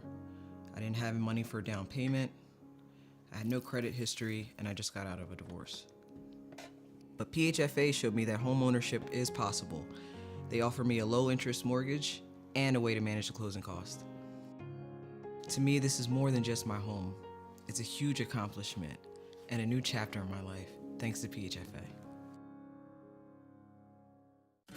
Erie Insurance says here's to the grown-ups who move, mortgage, mow, and still bust a move. But does your home insurance still fit? Erie helps you protect the home you've grown into, all at fair prices that are often less than the other guys. So how do you find the right coverage? Magic. Nope. Local independent agents who get to know you like this. Your local Erie agent is Capital Region Insurance Agency, 717-731-1142. Erie Insurance. We wake up with the sun. We live in a place we're proud to call home. For us, it's knowing that those we help are neighbors, friends, family. As the leader in providing the best orthopedic care for our community, we come together to do our part.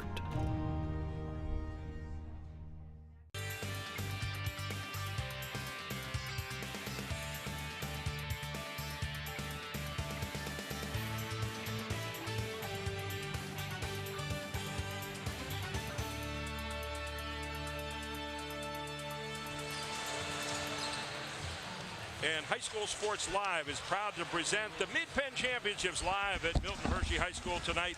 It is the boys' championship featuring Shippensburg and Cedar Cliff. Tonight's broadcast is made possible by our premier sponsor, the Pennsylvania Housing Finance Agency. Good evening, everyone. I'm Gary Sutton. Alongside of me, Pat Flannery, head coach at Bucknell for 14 years, national championship coach with Lebanon Valley College. And on the other side, Jeff Thompson here tonight as we are getting ready for the boys' championship game here this evening. Two teams in here. Shippensburg has had an outstanding run in the Colonial Conference this year. They're at 18-2 right now. On the other side at 18-4, Cedar Cliff, a team that thought they might not even be here about a week ago. And guess what happened? Funny thing happened on the way to the game. A little over a week ago, Palmyra lost in their final regular season game.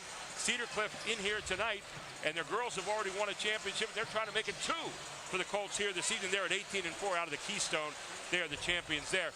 And we start out here tonight, first of all, with Cedar Cliff, the visiting team, and Tyler Hauser. We watched him put on a show last week, Pat Flannery, a guy who really, really works hard. 6'9", averaging 20 points a game. He's been a little under the weather, though, this week.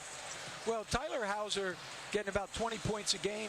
Little brother Justin was one that was a little sick this weekend.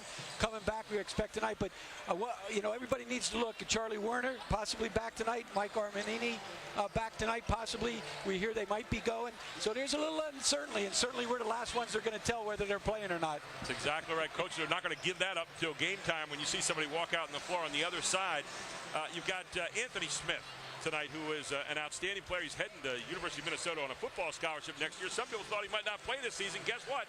Here he is, and he's the real deal, Jeff. Oh, he is definitely the real deal. He's the strongest player I've seen this year. He carves out space for offensive rebounds. If Cedar Cliff plays them zone, which they may start in zone, he will get every rebound. They have to go man-to-man just to be able to check him out. They got some other players that go with him tonight, too, including the player of the year the last couple of years in the Mid-Penn. Jaden Stadem, a guard. He's outstanding. He hurt his arm a little bit in the last game, but he's the reigning player of the year in the Mid-Penn division. He's he can get it into the lane and really put it up. And don't sleep on number 24, Jeremy Thomas. He's getting better and better. He rebounds, he goes to the hole hard, and he's a coach's son. It's a team that's not going to shoot a lot of threes, but again, you have the coach's son out there, the extension on the floor. On the other side, look at the Cedar Cliff team. We had a chance to see them the other week. they showed some great promise even without 2 players that were starters. They may have them back tonight. We're not sure yet, but this is a team that plays with a lot of heart, and we're looking for that again here tonight. And they absolutely are. And I think the one thing to say about Cedar Cliff when you're looking at how they're going to play this is the 3 kids from Shippensburg have about 80% of their free field goal attempts. There's 3 kids on that. So Cedar Cliff really has to identify them, make somebody else beat them. I think that's going to be critical, and change some defenses up to make sure you keep those 3 guys off balance. 2 coaches that know what they're doing. Ty Sabercool on one side for Cedar Cliff. On the other side, another veteran, Ray Staver. Both these coaches, outstanding coaches. You're going to see a lot of good stuff happen on the floor here this evening. Well, Ray's been down at Shippensburg for a long time, and we battled very many times. He is an excellent tactician, and he runs a pretty tight ship, and he's been doing it for a lot of years. And Ty, of course, the pride of Perry County. And Ty is a guy who likes people to do certain things a certain way on and off the court, and he is kind of a nut about that. In fact, he has one lady who's a manager over there for them and said she has to make him Eggs Benedict on game day every day. So I guess when he goes to school, it's something to look forward to on game day. A little Eggs Benedict, who knows? He's hoping to stir up a few little eggs here tonight that might lead to a gold medal. We're going to take a break. We're going to come right back here. This is High School Sports Live TV on ABC 27.3. Hi, I'm Jackie Ferentinos. I'm Steve Ferentinos. And we're the owners of Valley Bistro.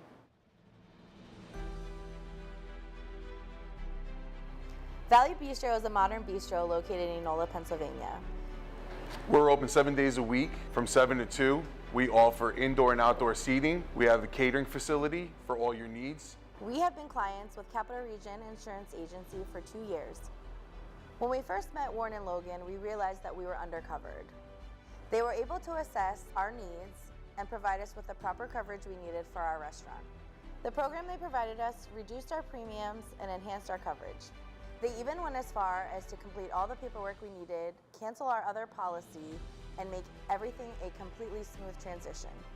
In our experience, we usually have used other agencies, and it would take days and hours to get back to us, whereas with CRIA, they immediately get back to us within minutes. CRIA has the best customer service, and that's what separates them from other agencies in the area. When you choose to go with CRIA, you're choosing to buy a promise that, God forbid anything would happen to your business, they will be right there for you. Shopping for insurance is never easy and usually a lengthy process, but when it comes to CRIA, they're the ones to get it done for you. Choose them, you won't regret it.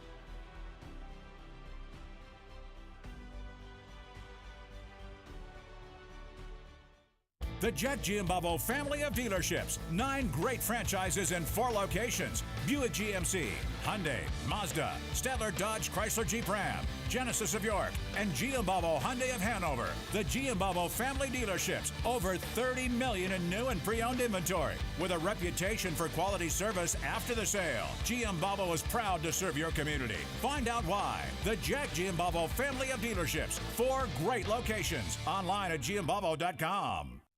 Today's Advanced Hoops tip will feature Duke McCamey, our post-training expert. The micing drill is a foundational drill that I teach all young players that sign up for my class. This drill teaches players to finish around the basket while using proper footwork. It's important for players to use the right hand on the right side and the left hand on the left side. I teach players to shuffle their feet and get low while exploding into the layup. Squaring feet and squaring shoulder is the key to consistency and timing around the basket. The micing drill is a foundational drill for every young player to learn in my class. Groff Tractor is your full-line equipment dealer representing Case Construction and many other leading brands, serving the total sales, rentals, parts, and service needs of its customers. Groff Tractor, featuring Case Construction, paves the way for your project from start to finish. With 6 locations, Groff Tractor is always nearby your equipment needs. Groff Tractor also offers scheduled maintenance along with 24/7 emergency service. Groff Tractor is your #1 source for everything under construction. At Capital Blue Cross, there are more yeses and fewer nos. Protecting your health and making it easier so you can spend time on what makes you smile. Helping our communities, your families, your businesses, big and small. We have you covered, going the extra mile. It's what we do. Capital Blue Cross, going the extra mile for you. If you're looking for a quality used vehicle at a great price, Hoffman has it. Hoffman Ford has the best pre-owned inventory, not to mention the best hometown buying experience in all of Harrisburg. With our market-driven pricing, you can be sure you're always getting the best deal. Plus, we'll give you top dollar for your trade. And you know who's got Harrisburg's best deals? Hoffman has it. Hoffman Ford, Colonial Park. Hoffman Ford, just what you're looking for. Hoffman has it. And it's the boys championship game here tonight for the Mid-Penn at Milton Hershey High School. All brought to you by the Pennsylvania Housing Finance Agency. And there you see your officials for tonight, Tom Marpo, Rick Staines, and Jerry Hocker, who's also an ACC football official as well. But the introductions going right now, Jeremy Thomas, Anthony Smith, Jaden Stadem. You got a big guy in there, Anthony Smith. Take a look, he's going to Minnesota. That's a man among men right there. And they are ready to get it going here. Shippensburg coming to the game at 18-2, 18-4 on the other side. The champions of the Keystone Division, Cedar Cliff, Colonial Division for Shippensburg. They've had an unbelievable season. Both these teams ready to do some battle later on in the District 3 championships, but that is not on their minds right now. A gold medal for tonight is what's there for Pat Flannery. Well, one of the things I always look at, I think, is big is experience. And these three kids they're big guys for Shippensburg. They're 12th graders. They've been through it. They won a crown, and this is their night. They can get it. They're going to leave it out here. You got some size on the floor here. Smith is going to control the tap, or is he? Look at the hustle here. And we saw that all last week from Aiden Fry, and he does it again here and shows he's in the play hustle in this game. He almost stole one. So with the basketball now, handling the ball is Jaden Stadem. Starting man-to-man. Okay, the weight program at Shippensburg is working well. Kicking in. Look at these guys. They're strong. Stole them right there. And ahead it goes to Fry, and Fry in for a quick two. And Aiden Fry in for two off a great steal by Sam Grube. Extended the defense a little bit, get a hand in the passing lane, get a little deflection. Grube is long. He's long. Kid, quick pull up, and then off the hands out of bounds of. A lot is going to be determined by Shippensburg shot selection, and Cedar Cliff has to do a job on the boards. Long shot, corner, not going to go. Rebound yanked down inside, or actually away, and then picked up finally by Trayvon Cater.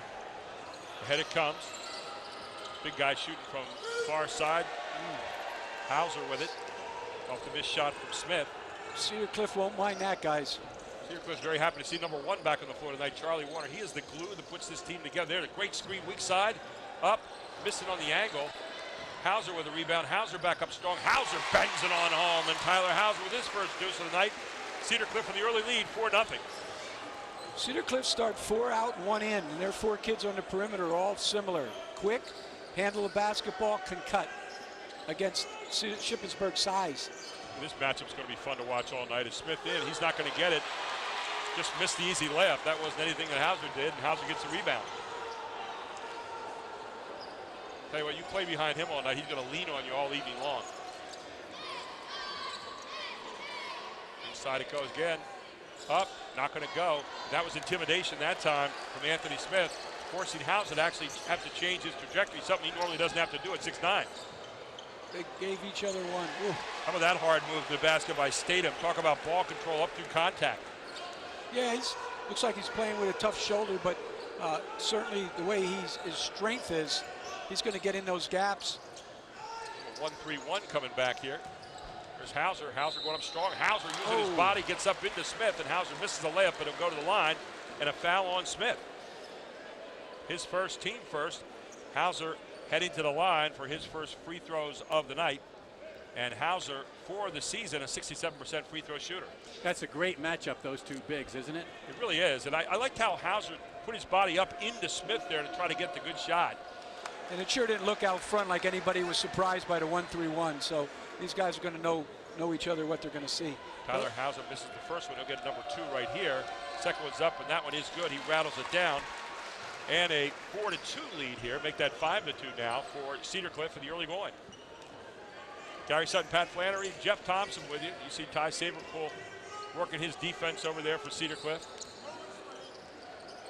Good hands in there for the Colts. Jump ball on the floor, nope. They get it back outside, and here's Stadem. Stadem so strong with the basketball. Tough move there, Hauser with a rebound. Good help side defense. They're not letting him get in the lane. Back in man-to-man now. Here's Charlie Warner with the basketball.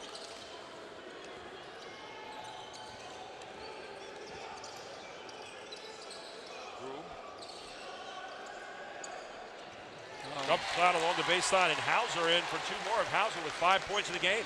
Little circle offense, replacing Cutter. Big kid with a little baseline jumper. Shippensburg with the basketball. Standing room only here tonight at Milton Hershey. The tipped away again. Tell you, between Fry and Grube, they have their hands in on an awful lot of plays defensively. Yeah, and you could throw Smith and Werner in there too. Trenton Smith, very active all the time, and here is Smith right now, and he's got a matchup to respect tonight. Oh, big time move inside. Smith not going to get on the other end is Smith.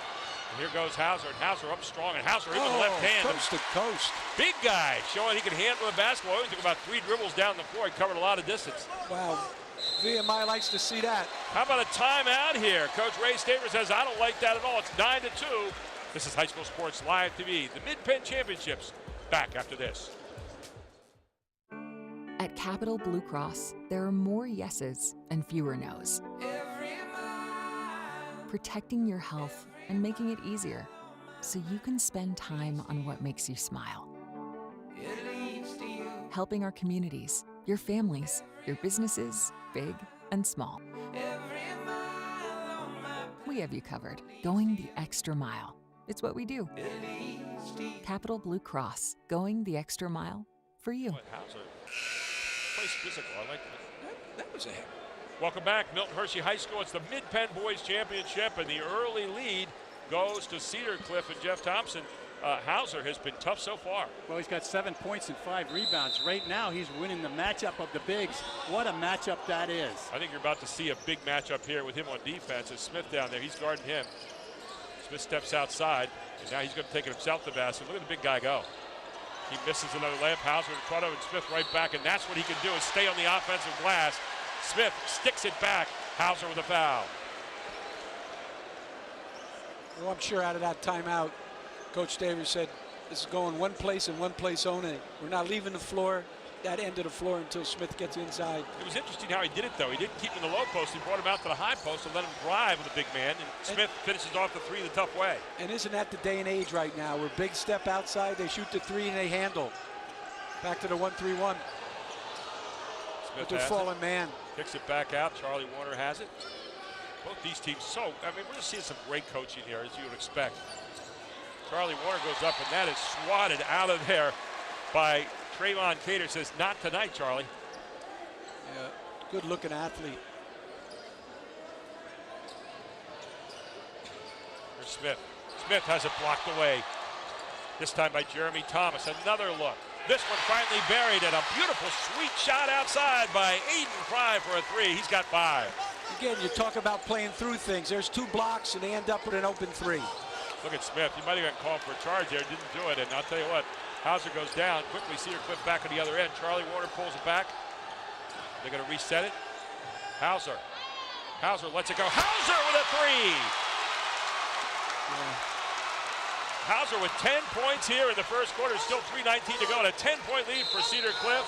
You're going to get a block called here, and a good call by the official, as the block's going to be called against number 2, Hayden Fry. Well, I agree with you, and that's unusual. The 3 of us agreed that was definitely a block. Just had a corner of the body right there, but man, Hauser coming down and burying the 3, as you see Ty Sabercole here chatting with the official. I think he wanted the charge. Shot is going to be up and good from Jaden Stadem.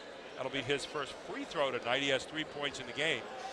They're going to have to take advantage of those open transition moves. Keep playing with that confidence. Second shot from Stadem, no good. So a 9-point lead here in the early going. Jaden Stadem hit that lane hard.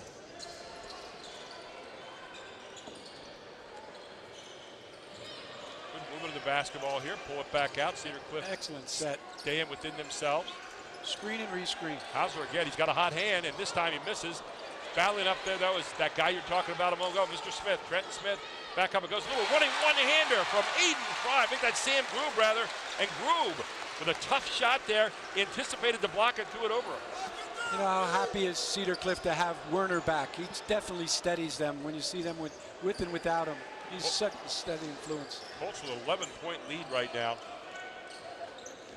Here's Cater. A little bit of a running one-hander, not going to go. You're going to get a foul on the stick back, though. And so far, the stick backs are going to be a key here for Shippensburg. You got to keep them off the glass. Yeah, we said from the get-go, you're going to have to rebound against them. Where their perimeter shooting's going to come from. Foul is going to be marked up against Sam Groob. That's his first. It'll be the team third against Cedar Cliff. Perimeter shooting isn't their long card. No. We'll see Jeremy Thomas here is going to miss his first free throw. Thomas on the season, 61% from the free throw line.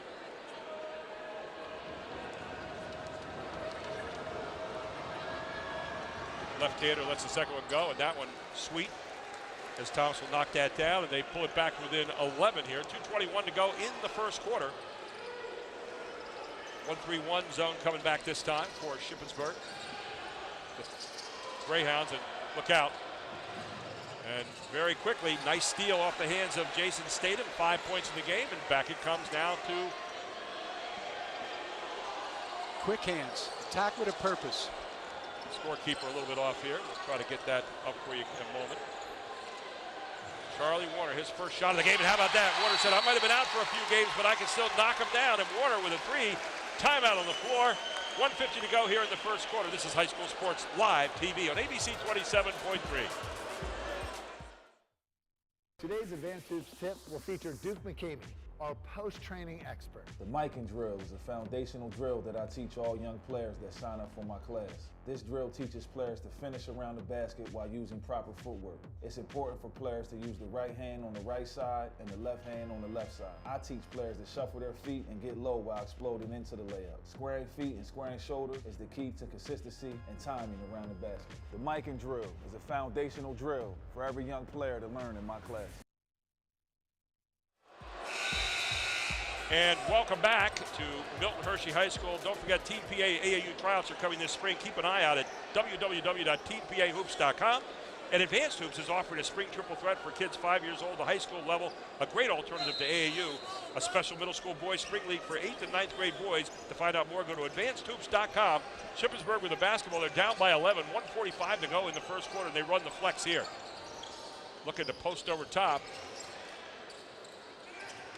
Then they get it back, put it back up, and finally drumming it home there is Irby Weller just into the game. He's got his first two of the night, again, courtesy of the stick back. Back in that 1-3-1 they come, Pat.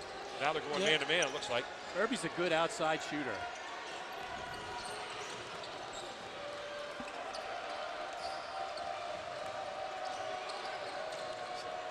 Got to keep moving side to side, take that athleticism away. Give an opportunity. Good job of moving the basketball, and another good block by Jeremy Thomas.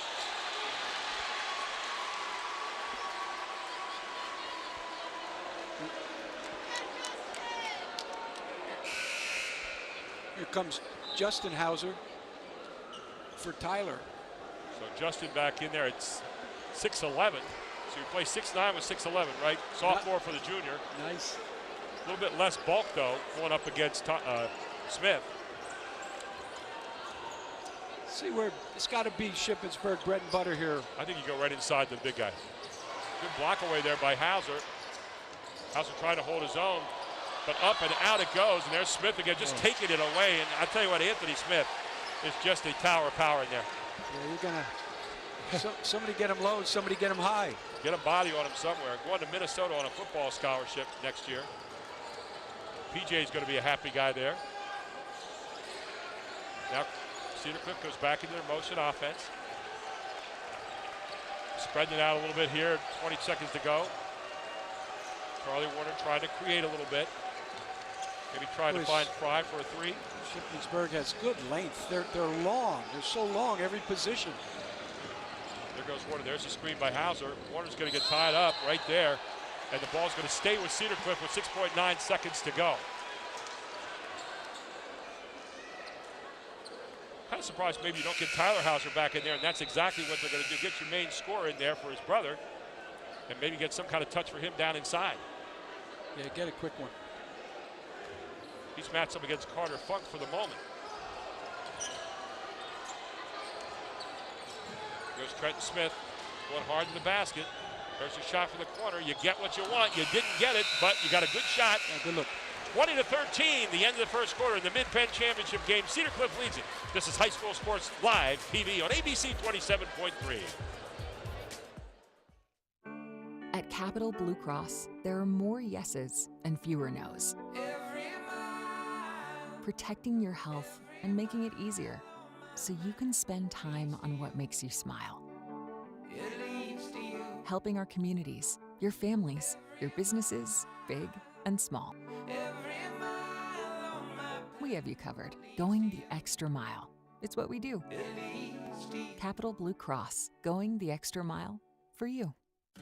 Erie Insurance says here's to the grown-ups who move, mortgage, mow, and still bust a move. But does your home insurance still fit? Erie helps you protect the home you've grown into, all at fair prices that are often less than the other guys. So how do you find the right coverage? Magic. Nope. Local independent agents who get to know you like this. Your local Erie agent is Capital Region Insurance Agency, 717-731-1142. Erie Insurance. Welcome back to Milton Hershey High School. It's the boys Mid-Penn Championship here on High School Sports Live TV. And Jeff Thompson, what do the stats tell us the first quarter? Well, the stats are fairly even. Cedar Cliff's taken 6 threes and made 3 of them, and that's really the difference.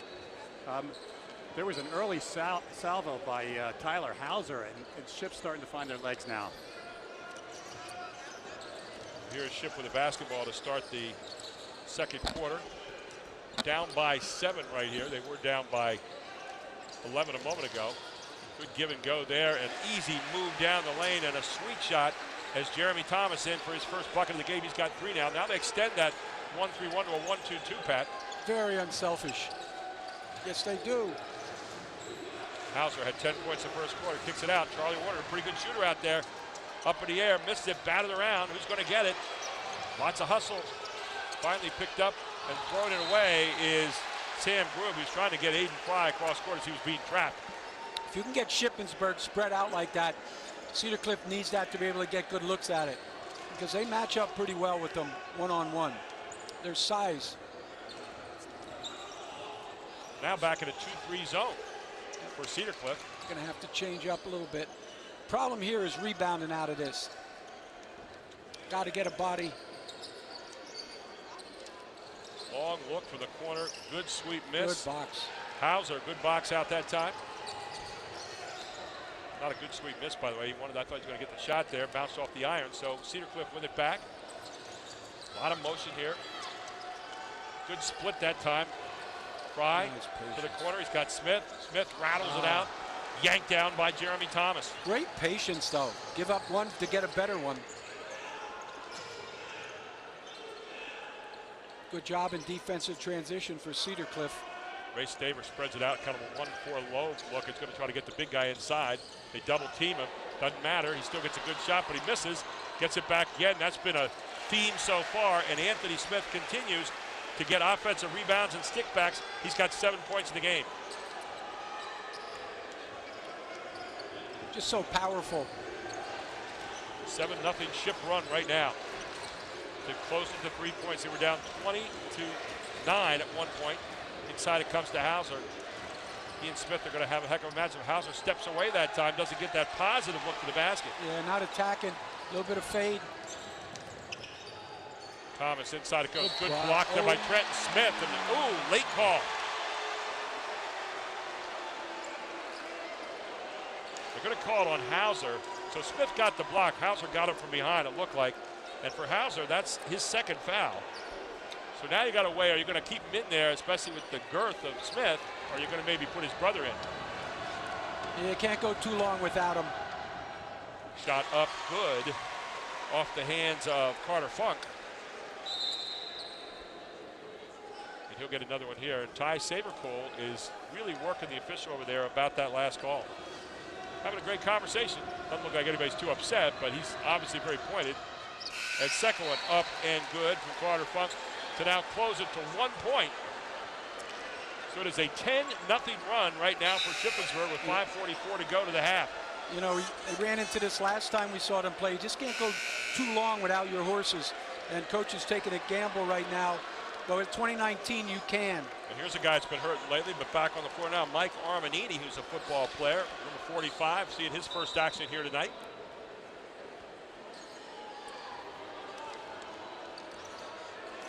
They come back into man-to-man now. They're switching back and forth between that zone and man, Pat. Yeah, it looks like they might be going makes and misses. Problem is for the younger Hauser now, he can't lean on the big guy the way his brother did. A little bit more of a light kind of look. Here's Aiden Fry again. Man, moving without the basketball all the time. Aiden Fry is so valuable. He's got 7 points in the game. Back up to 3 it goes. Well, sometimes when you take that middle and get somebody out of there, you get a little more movement. That's what happened to Cedar Cliff. They didn't know who to go to. Back in that 2-3 zone now. I don't know that 2-3 is not a pretty good look here for them, although keeping it away from that guy, you're able to bunch up down there inside a bit and fight him off. Excellent. Well, that came from the weak side. Looked inside to go to the big, and that wasn't blocked by Hauser. That was by a wing. So they're certainly paying attention to where he's at all times. Coaching a college game, it's always so hard because so many recruits can shoot the basketball, but in high school, it seems like you want to find the non-shooter and maybe double off with him somewhere to help with the big guy inside. Yeah, especially when you're in zone and there's not and that shooter's not in your area. You look at Hauser, he's trying to post up down in there, but again, he's a little light. Ooh, in amongst the trees and not able to score that time was Armanini, but he got a good look. Yeah, I'm sure coach would love to get the ball to young Hauser, but just physically right now. There's Hauser probably getting away with a foul right here as Smith goes down. He was hurt. Yeah. He was just pushed down on that one in a bang-bang play. Well, he's been wearing that for a long time. So that's one of those walks you really can't help. Nope. We're getting a little zone out of bounds. 2-3 here. There you see Smith. You really have to drop off. You see Armanini, as soon as the ball's going away, he's coming down to help double team. So many times you want to see a good shooter and your best post player on the same side and make them have to make a decision. Right. Again, they'll live with that. Aiden Fry with another rebound. And man, Aiden Fry has been everywhere in this game so far. In it goes. Hauser has to take it away, and look out. And he misses the dunk. That was a tomahawk, and he just flat out missed it.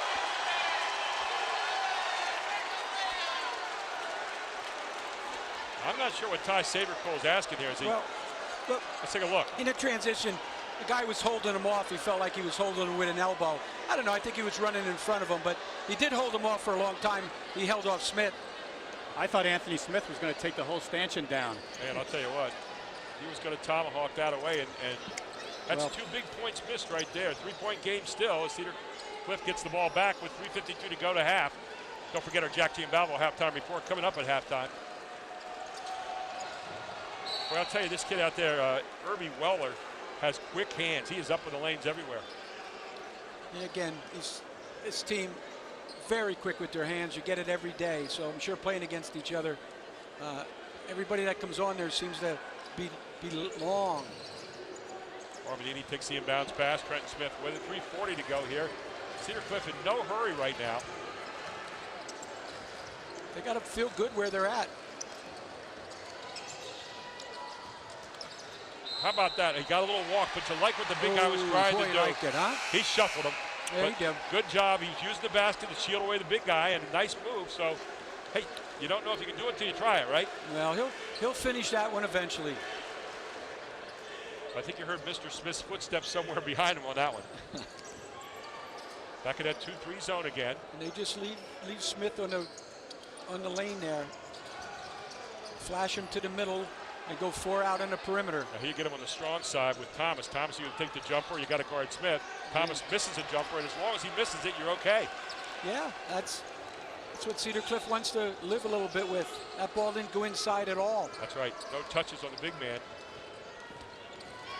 Charlie Warner kicking it back out. Here's Smith. Smith inside the house, can't handle it. Quickly back on the other end. Here comes Stadem, and Stadem up. He's going to miss. Smith got the rebound. He gets jammed underneath. Someone's got a foul. There are about 4 players around him. A little Euro step to the basket. Shippensburg's had a lot of good shots they haven't made so far. They're not really getting in. They're getting inside. They're getting the shots they want, but they're missing a lot of blanks. A couple bunnies. Well, they live on the offensive boards. So here is Smith at the line. He's 1 of 1 so far. The other thing Coach is doing for Ship is they're throwing a lot of guys in. He seems to be subbing a lot, and you know that's the energy you have to do when you're playing a team that runs a lot of motion. So Smith's second shot coming up here. He's 1 out of 2 so far. Second shot is up, but he rolls that one home. So 2 out of 3 thus far tonight. 8 points in the game now for Anthony Smith, mostly due to his offensive rebounding. Again, 1-3-1, half court. Got to have a guy in the middle, a guy baseline. Aiden Fry follows his pass right up through it. Aiden Fry in amongst the trees right now. Kicks it back out. So quick. Stay. Try to really bring him up out of the middle there. There you go. There's your look for the corner. That one is not going to go, but it comes off funny.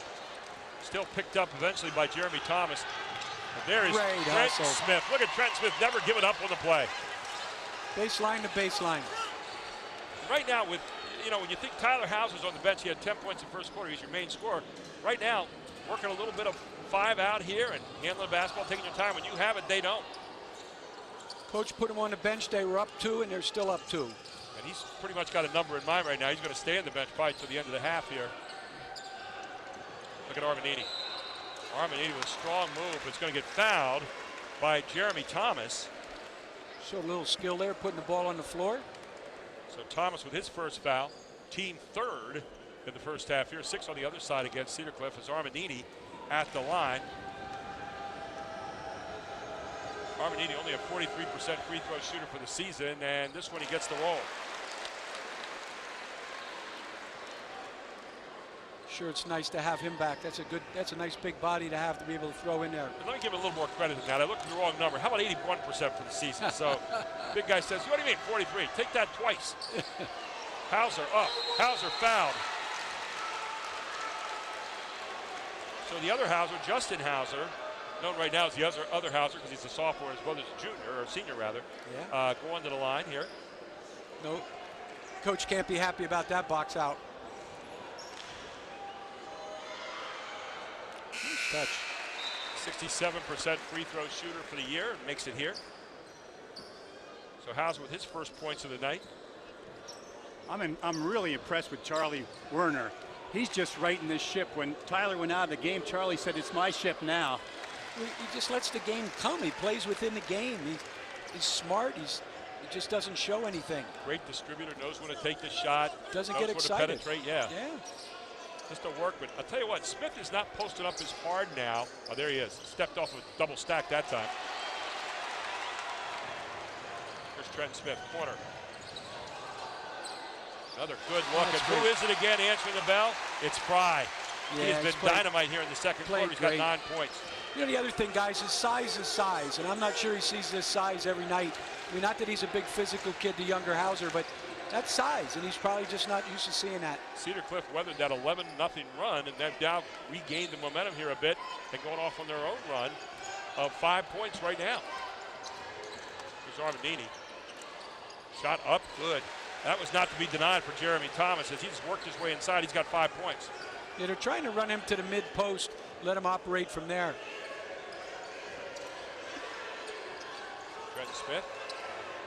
Armanini gets it, gets trapped in the corner. Armanini over the top, looking for Hauser. You're going to get one here, up and in, easily off the turnover. And got a man down in the backcourt here. They're checking right now, I think, on Thomas. Stadem now with 7 points in the game. Very quiet 7 points. Yeah. 27.6 seconds to go here in the first half. We have our Jack T and Valvo halftime report coming up, our AT&T first half highlights, and our Capital Blue Cross halftime stats coming up at halftime. Thought they might try to get Tyler back in there for the last possession. Fry looked up and saw Smith and said, I don't think so. Got a lot of smart basketball IQ right now on this team. Trapped to the corner is Fry. Fry finally gets to Charlie Warner. Charlie Warner missing the shot underneath. And that's going to be the first half. 27-24 at the half as Cedar Cliff leads it here in this big Mid-Penn championship game. Coming to you live on High School Sports Live. We have our Jack Giambalvo halftime report coming up next on High School Sports Live TV on ABC 27.3. Hi, I'm Jackie Ferentinos, And I'm Steve Ferentinos. and we're the owners of Valley Bistro.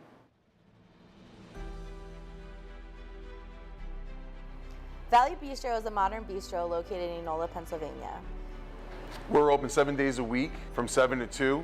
We offer indoor and outdoor seating. We have a catering facility for all your needs. We have been clients with Capital Region Insurance Agency for 2 years. When we first met Warren and Logan, we realized that we were undercovered. They were able to assess our needs and provide us with the proper coverage we needed for our restaurant. The program they provided us reduced our premiums and enhanced our coverage. They even went as far as to complete all the paperwork we needed, cancel our other policy, and make everything a completely smooth transition. In our experience, we usually have used other agencies and it would take days and hours to get back to us, whereas with CRIA, they immediately get back to us within minutes. CRIA has the best customer service, and that's what separates them from other agencies in the area. When you choose to go with CRIA, you're choosing to buy a promise that, God forbid anything would happen to your business, they will be right there for you. Shopping for insurance is never easy and usually a lengthy process, but when it comes to CRIA, they're the ones to get it done for you. Choose them, you won't regret it.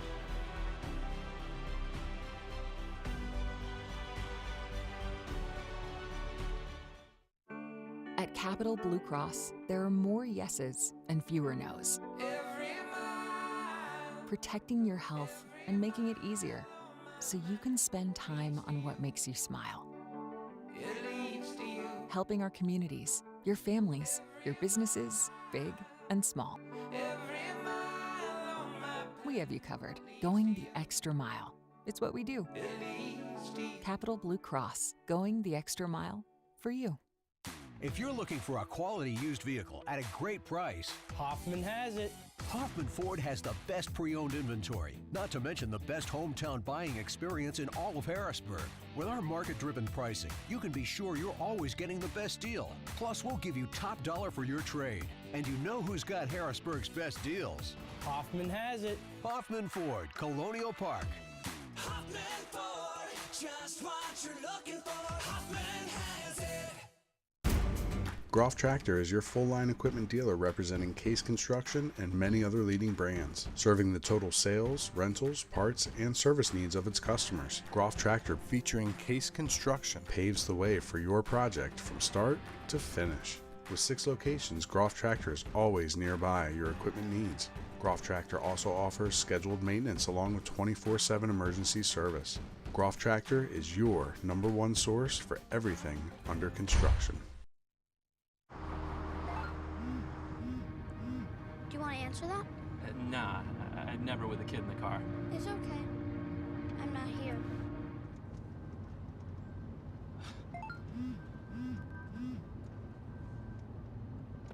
I'm there.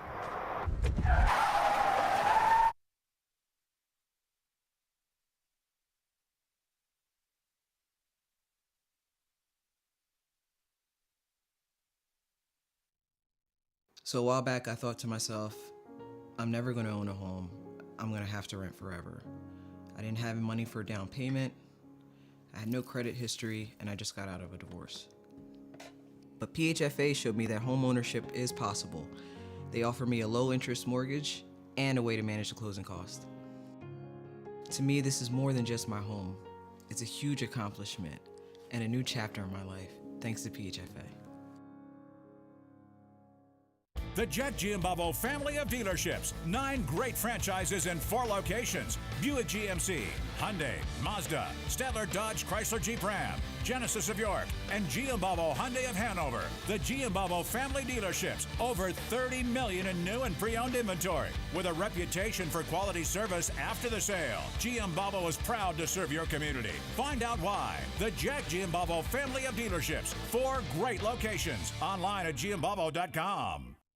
Today's Advanced Hoops tip will feature Duke McCamey, our post-training expert. The miking drill is a foundational drill that I teach all young players that sign up for my class. This drill teaches players to finish around the basket while using proper footwork. It's important for players to use the right hand on the right side and the left hand on the left side. I teach players to shuffle their feet and get low while exploding into the layup. Squaring feet and squaring shoulder is the key to consistency and timing around the basket. The miking drill is a foundational drill for every young player to learn in my class.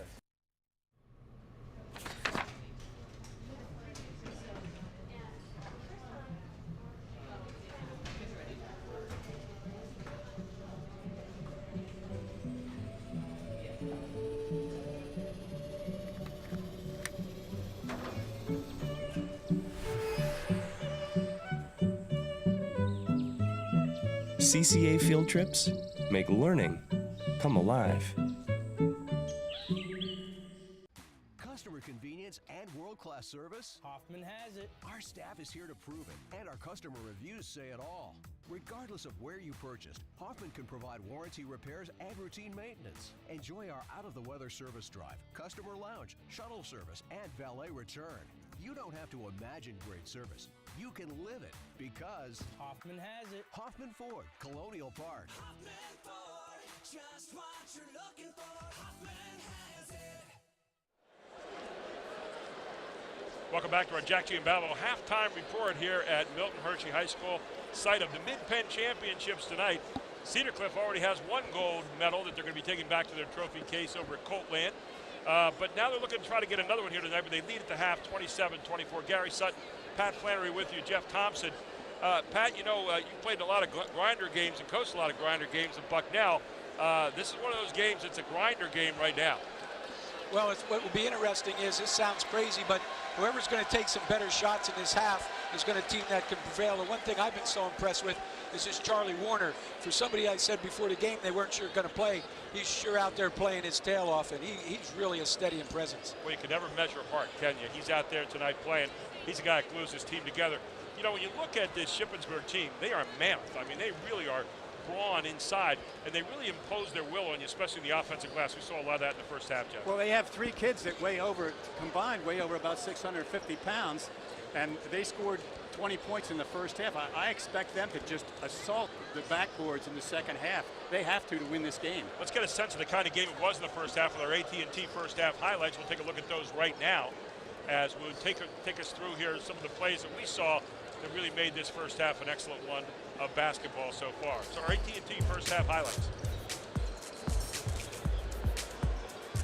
There you see the start to the game, and those 2 guys, Sam Groove to Aiden Fry. Aiden Fry, a guy that just moves without the basketball everywhere. Set the tone. They attacked them right from out of the gate. They attacked Shippensburg. How about the first quarter for that guy, Tyler Hauser, with 10 points, and there he started out. But Aiden Fry, you mentioned him. He had 9 points in the first half. On the other end, Trayvon Cater answered with a nice strong move to the basket. Then baseline again, you see Hauser again with 2 of those 10. Hauser with a good rebound. It shows you he can take it the whole way, right? Look at this. Strong left-hand move. There's Charlie Warner kicking you out, and there's Aiden Fry again answering the bell. Very unselfish. Hauser says, I can do it downtown, too, out of the 3-point line. Best look at House, and he showed, just in case the ref was unsure, he showed him that 3. He can handle it. He can shoot the 3. Look at this run by Sam Groove, beating the blocked shot, and then here's Hauser kicking it back out again, unselfish basketball. Warner, big 3. You see Warner? This is his first game action in a month at least. Yeah. Good hustle here by Irving Weller. He's a really good outside shot. How about that up and under move by Jaden Stadem on the other side. And then the big guy hammering it home, Anthony Smith. Anthony Smith. And then the stick back again, Anthony Smith. Heard that a lot in the first half. Quick break on the other end, ball fake there on the side. And another nice knockout. Aiden Fry might be the smartest player on the floor. Yeah, he understands who he is and what he does well. And when a kid does that, he plays to his strengths. So Jeremy Thomas not to be denied there. And then back on the other end, in for the easy two, Jaden Stadem. And those are your first half highlights. Let's take a look at our Capital Blue Cross halftime stats. Jeff, you look right now at the rebounds, pretty close so far. Turnover 7-3 for the Colts. But they have done a pretty good job of kind of staving off the Shippensburg Greyhounds. Well, the only thing that really jumps out at me is those three-point shots. Aiden Fry with one, Tyler with one, and Charlie Werner with one. Well, that's the strength for Shippensburg. They're not shooting that three, so they're 0 for 3 here to get started. And if that's not what they do, they're not going to change tonight. So we get ready to start the second half here, and you look at those numbers and free throws so far, 6 out of 9, 4 out of 6. But the points is what matters so far in a close game, 27-24. And I think one of the keys here to start the second half, Pat Flannery, is going to be how well Tyler Hauser plays in that zone with 2 fouls. I mean, they're protected him with probably come out with the 2-3 zone here again, I would think. We'll see. But how well he plays and keeps a big guy off him with those 2 fouls. He sat almost 5 minutes in the second quarter. And I'm sure the big thing with that, Coach, as you know, is what kind of fouls is he going to get? He needs to be aggressive. You can't just back off because you have fouls. So he needs to be aggressive. And he has 3 more to give, so let's see what they're like, because you're going to have to use them on Smith.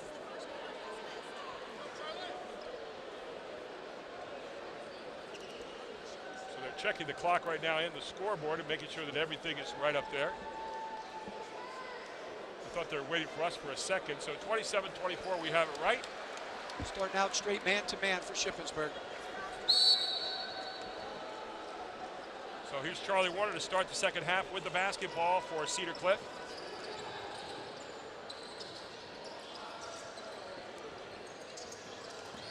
They got Hauser back in there, obviously. Back in that motion. Hauser. Smith guarding him. Hauser's going to drop step him right here. Hauser up into him. Great move by Hauser. Gets the ball back. Going to go up again. Hauser puts it back, and that one's going to miss as well. Rebound Thomas. Yep. Coach got to be happy with getting that ball inside that way. I like the fact that he leaned in that time. There was no squeamishness about it. He put his body into the big guy, trying to get the bucket. No fade. Ray Staver shouting out directions over there for his team. 2-3 zone here. They're protecting Hauser inside. Need somebody in that middle. Let's see what they do, what kind of adjustments they made. Now they bring the big guy back down and trying to isolate a little bit. So here's where you determine who you're not going to play on the outside and maybe drop them off to help Hauser. Yeah, the perimeter people aren't even looking at the basket. Right. So I'm wondering how they're going to get somebody. They're stepping in the middle. There it is. Not sure that's a shot they want, but stepping in that middle.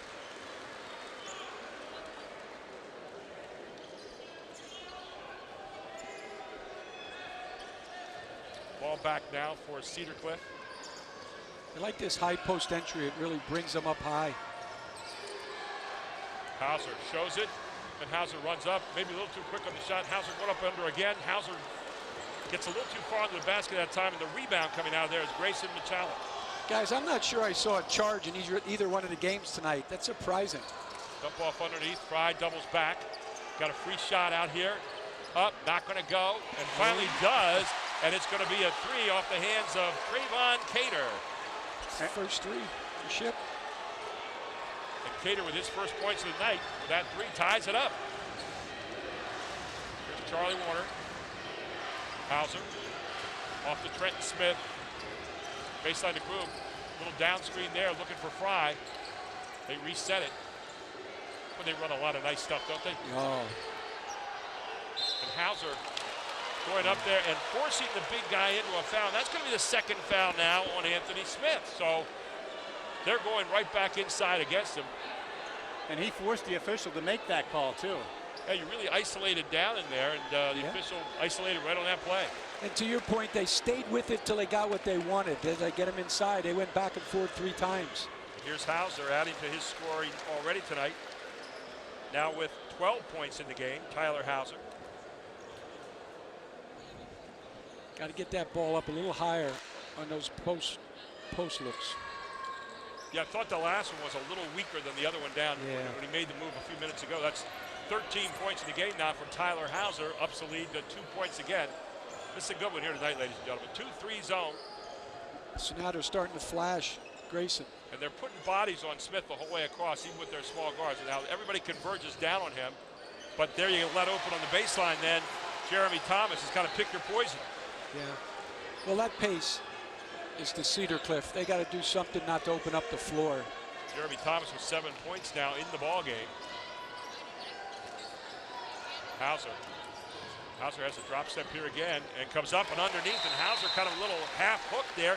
15 points in the game for the big guy. 2-point lead for Cedar Cliff and a timeout on the floor. 5:20 to go in the third quarter. This is High School Sports Live TV.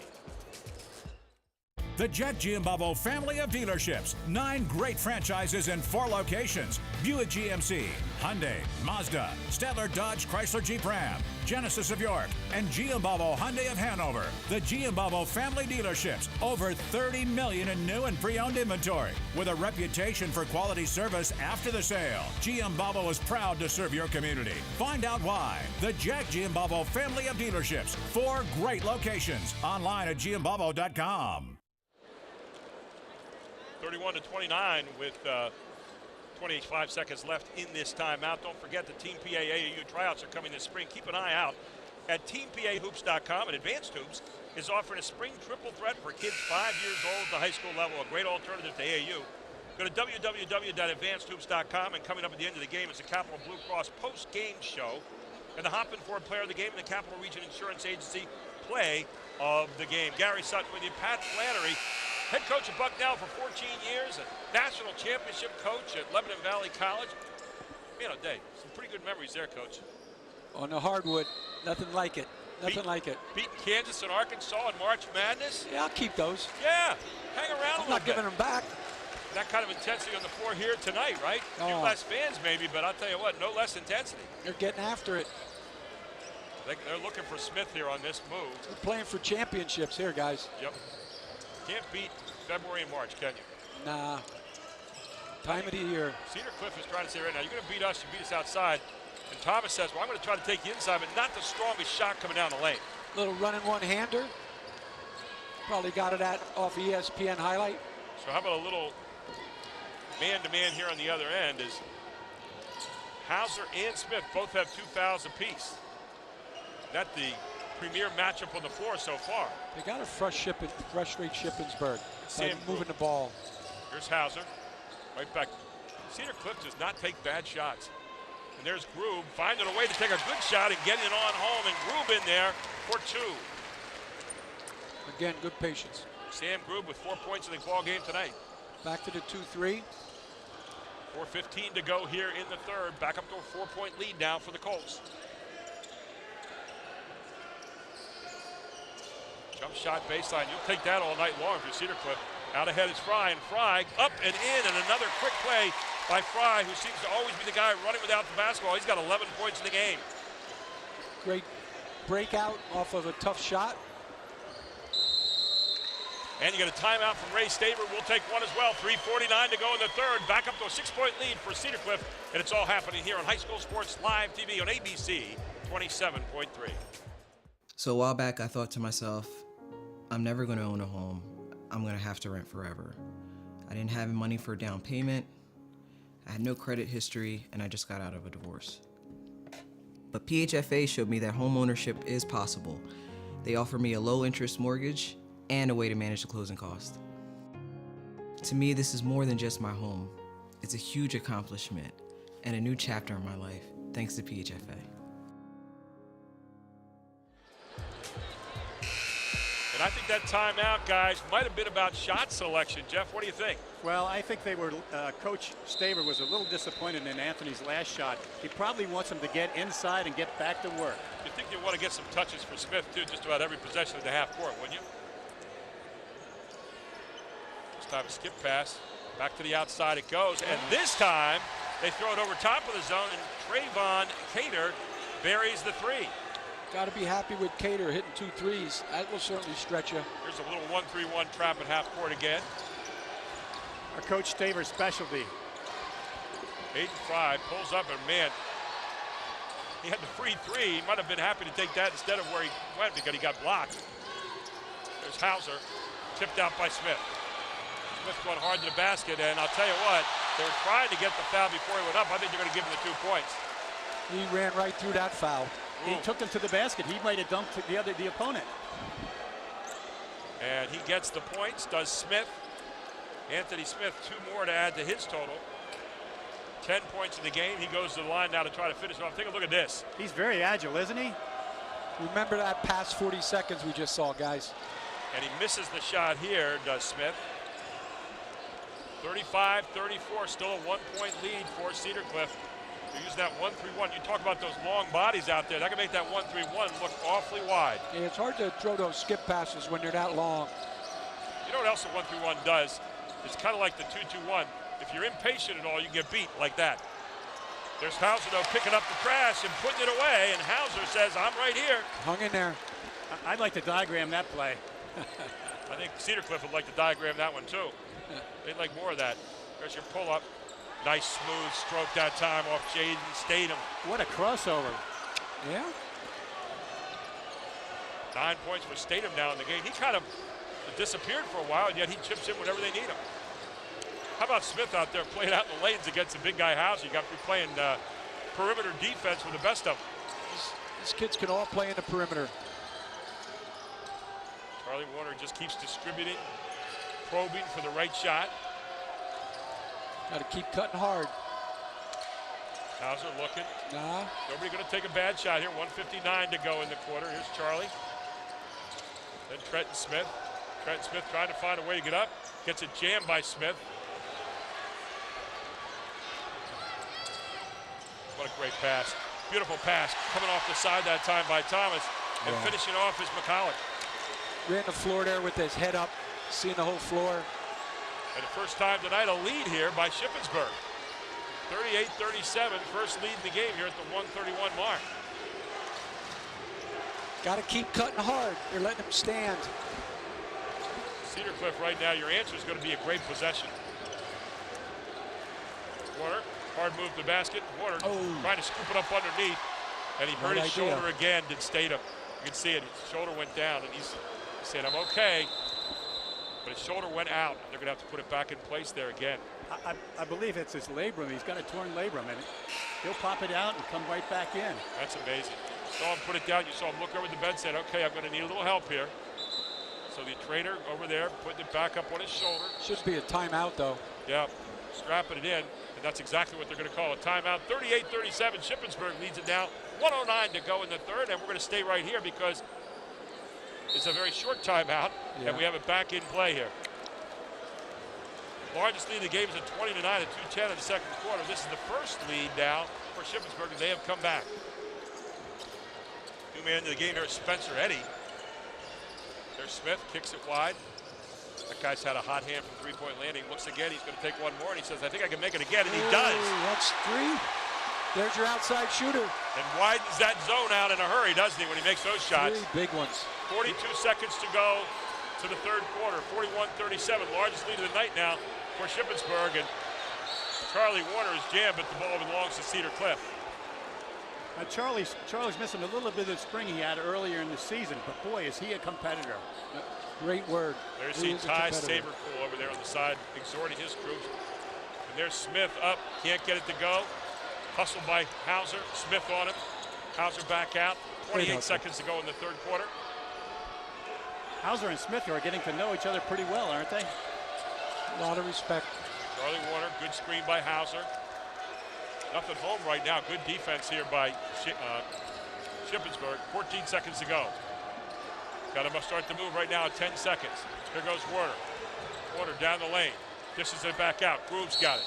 And Groove's going to walk with it. And you got 4 seconds to go. Yeah, they're really playing. They're playing Fry so hard. They're not letting him see anything. I'm not sure. I wouldn't get down here and put a little pressure in the backcourt with 4 seconds to go in the third quarter. Can't get ahead of steam. There we go. Finally, they hurt you, Coach. Here comes Fry. Yep. You don't want him just coming up there unmolested without having a little pressure on him. Back in there, Stadem. Stadem lets it go. Stadem almost banks it, and Edwards gets the rebound to end the third quarter. Got a new sheriff in town at Shippensburg as we head to the fourth. They lead at 41-37. This is High School Sports Live TV. The Mid-Penn Championships on ABC 27.3. So a while back, I thought to myself, I'm never going to own a home. I'm going to have to rent forever. I didn't have money for a down payment. I had no credit history, and I just got out of a divorce. But PHFA showed me that home ownership is possible. They offer me a low-interest mortgage and a way to manage the closing cost. To me, this is more than just my home.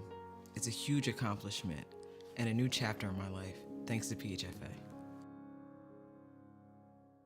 The Jack Giambalvo family of dealerships. 9 great franchises in 4 locations. Buick GMC, Hyundai, Mazda, Stadler Dodge Chrysler Jeep Ram, Genesis of York, and Giambalvo Hyundai of Hanover. The Giambalvo family dealerships. Over 30 million in new and pre-owned inventory. With a reputation for quality service after the sale. Giambalvo is proud to serve your community. Find out why. The Jack Giambalvo family of dealerships. 4 great locations. Online at giambalvo.com. Momentum belonged to Shippensburg in that third quarter. And Pat Flannery, what did Shippensburg do in the third to get this 4-point lead as we head to the fourth? Well, first of all, Catter hit a couple threes, which really stretched him a little bit. And I thought they played with a little more pace and a little more, a little more patience. How about the stats for that third quarter, Jeff? Well, Travion was 3 for 3 from 3, and that's really the only difference. Really the only difference. He stretched that zone out in a hurry with those threes. Now you get the post in there. And no call as Smith just took Hauser right out of the play and put it in, and Smith continues when he gets the ball inside to score at will. And my man on the baseline's not calling that one. 12 points in the game now for Smith. This is a big possession right here, you sense, for Cedar Cliff. Ooh, don't you sense it? 6-point lead right now. Take it at him, big boy. Yep, and Hauser's going to go right at him. He leans on Hauser. Hauser dumps underneath to Edwards. Edwards, no place to get a shot off there. The only guy who can get a shot inside is actually going to be Hauser. He's got the size. Everybody else, he seems like get blocked. 4 out. They got good size. Here's Hauser, pulls it up, needs his bucket and gets it. Big time bucket from Tyler Hauser. Big players, big moments. He was so calm on that shot, too. Yeah. I got him for 17 right now in the game. He averages 20. There's that flex look. There's the isolation again. Turnaround play, not going to go. Hauser gathers in the rebound. There goes Fry. He'll pull it back out. 43-39. Shippensburg leads at 6:42 to go in this game. If you don't have numbers, make them work. It's a hard working game. A lot of blue collars and hard hats out there. There's Fry off a set piece. Fry not going to bury it. Good Pulled look. down by Thomas.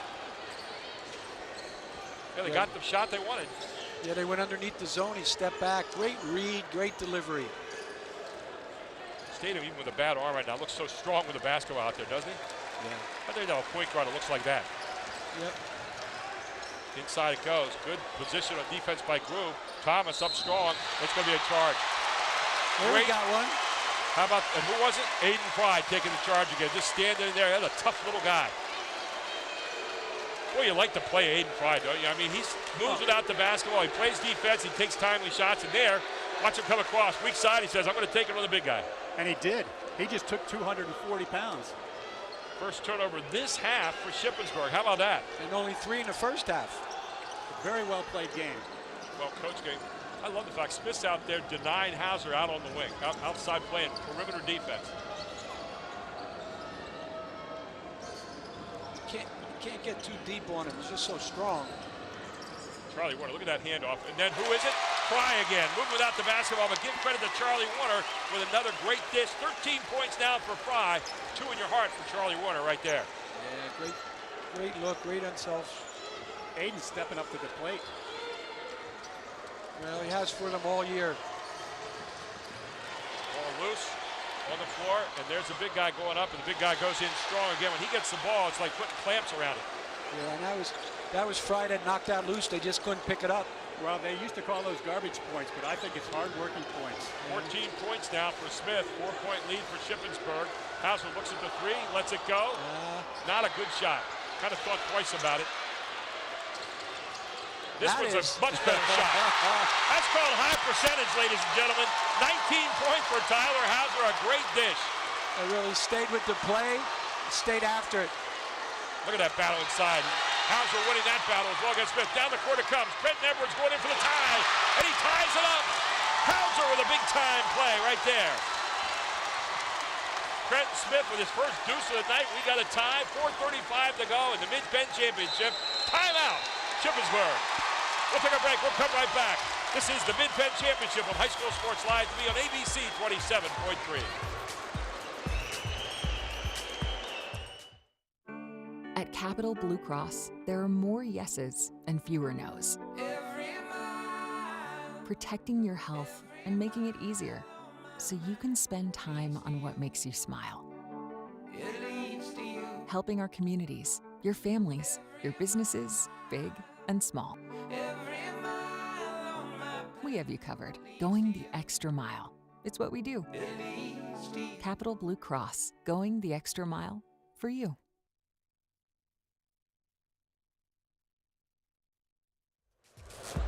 Welcome back. Milton Hershey High School. We got ourselves a championship match here, 45-45. And we got a whole lot of players. But down in the post right now is no place for the weak of heart, Pat Flannery. No, the other place that's not weak at heart is on ball pressure and handling the basketball, because both teams are getting handles on everything. And what's so exciting about this is how hard they're at each other. Jeff, rebounding was the name of the game early, but this half is a little bit different. Well, Cedar Cliff has found their legs, and they're really denying them on the offensive boards, and I think that may be the difference. I like the fact that Tyler Hauser went proactive that time, went up and fronted Smith down in the post, which he hadn't done all night, and thus kept away from getting that third foul. Here's Smith out there at the top. They let him drive before. Here he goes again. Let's see if he does it. They're going to call for a walk.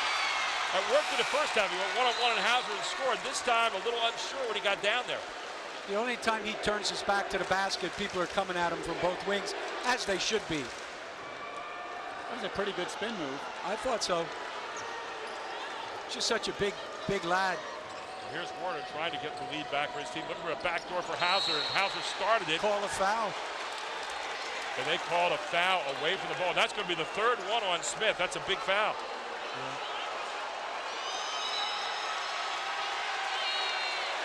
Somehow, is Ty Sabercall asking for a shooting foul there? That's a long stretch. I think he's calling his offense elbow, but he did grab him. Irby Weller back into the game now, and he'll replace Cater, who has all the threes tonight so far for this team, but Weller, pretty good shooter himself. Charlie Warner can shoot it too. Charlie Warner missing that one. Rebound, Trenton Edwards. Trenton Smith again. This one, another three. That one's going to go away. Lift around. Hauser up. He's going to draw the fourth foul. Yeah, that's not on. I think it might be on number Smith. 30, Grayson Machalik. Smith kind of drifted out of there, didn't he? He was up at the free throw line, and Hauser stayed in there. And you're right, this is a tale of two halves of rebounding. Yeah. Cedar Cliff looking great on the boards. They actually get Thomas for the foul there. He gets his second shot, was up, and good 21 points in the game now for Hauser. Don't you feel they're rebounding as a team? They're doing a great job in the offensive boards the second half with 6 offensive rebounds so far as Hauser buries another one. Hauser playing a great game here again tonight. He's got 22 points and back up to a 2-point lead go. The Colts under 4 to play. Possessions start to get magnified here down the stretch.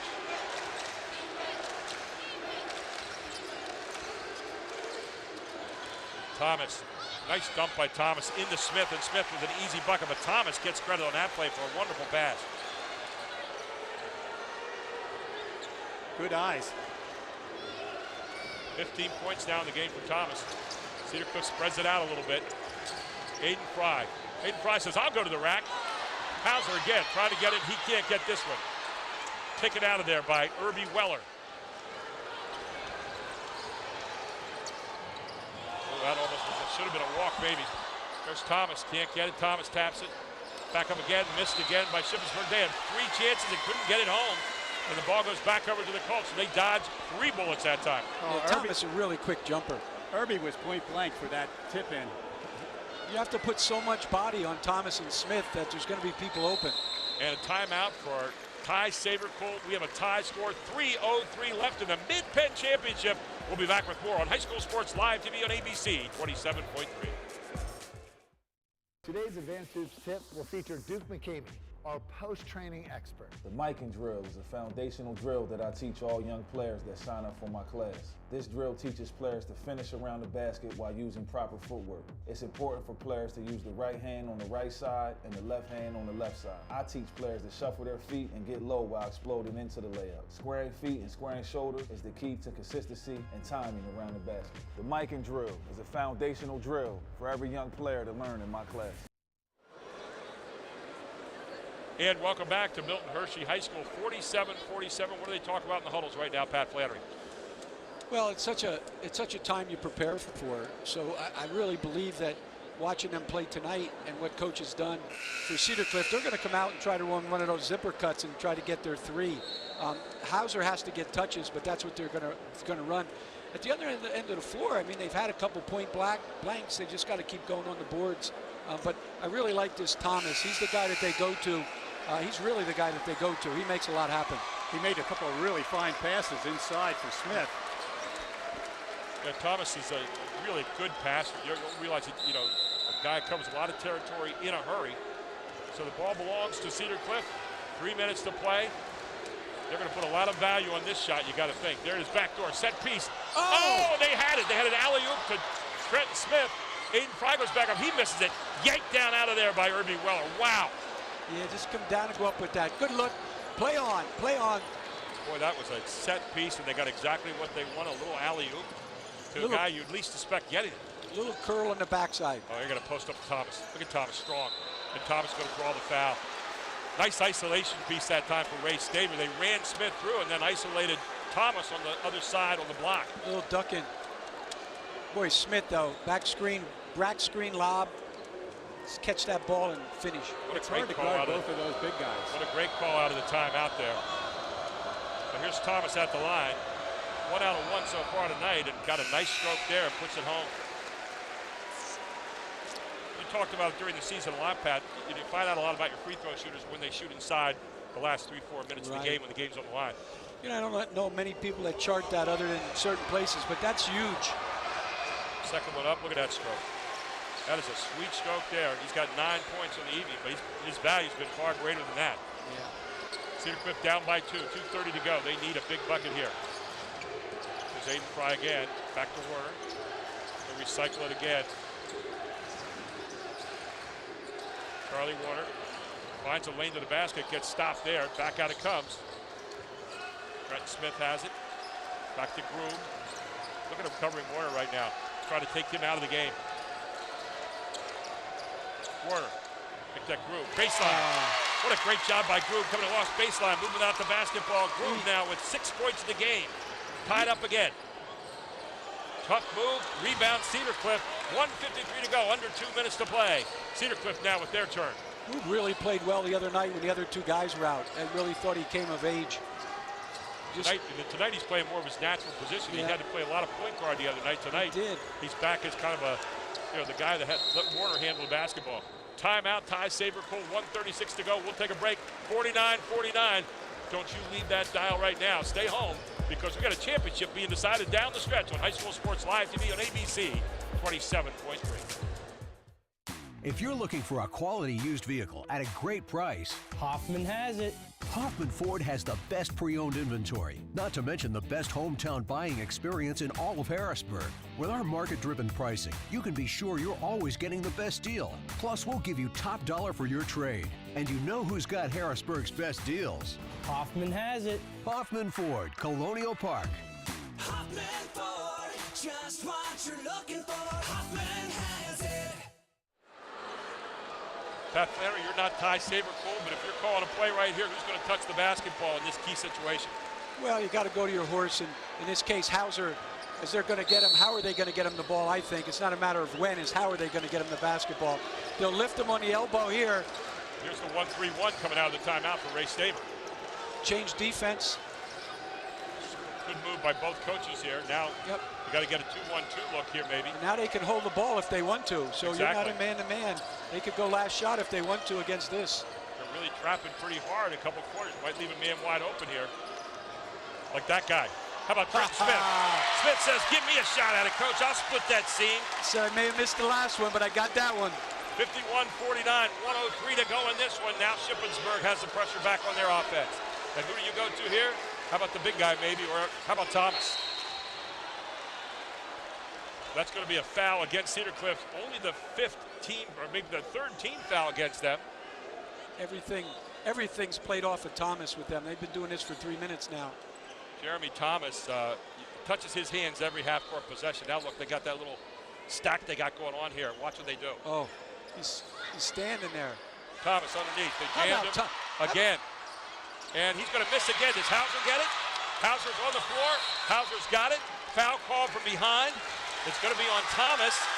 And I thought Thomas got nailed a couple times in there, but no call. Do you see who blocked that shot, though? That was number 14, Trenton Smith. Trenton Smith is coming up big here at the end of the game from nowhere. Let's keep it right here. 47.7 seconds to go. And Jeff, what a series right there. That was unbelievable. They had some point-blank range shots, and Cedar Cliff came up with the ball. But I want to talk about Trenton Smith. He missed that back door, and he's come back with 2 tremendous plays. Great point. Yeah, he missed on that alley-oop set play out of the last timeout. And then he comes back here. He sees the seam in the zone. He splits and he goes in for an unfettered layup. Down here, he makes the defensive play for the backside, Pat. And now Cedar Cliff with a chance to get into a 2-possession lead here. Yeah, and that's those kind of plays, guys. They're not things that are taught. They're things that kids do over time. They're used to making that play. That's not the first time he took the ball and went to make a winning play. He's done that over and over and over, and that's what big players do at big time. Same thing with Thomas had an opportunity there to be able to score, and a play was made behind him. Well, a lot of time. He had a hard time going to his right hand. So what are you calling the timeout right here if you're Ray Staver? You want to put some pressure. I imagine they're going to come down with some kind of pressure in the backcourt. Well, I'm thinking they have to be able to play man and trap out of that and go hard with it. Protect the rim with your big boy, but they got to make Cedar Cliff make as many passes as they can in the half court here.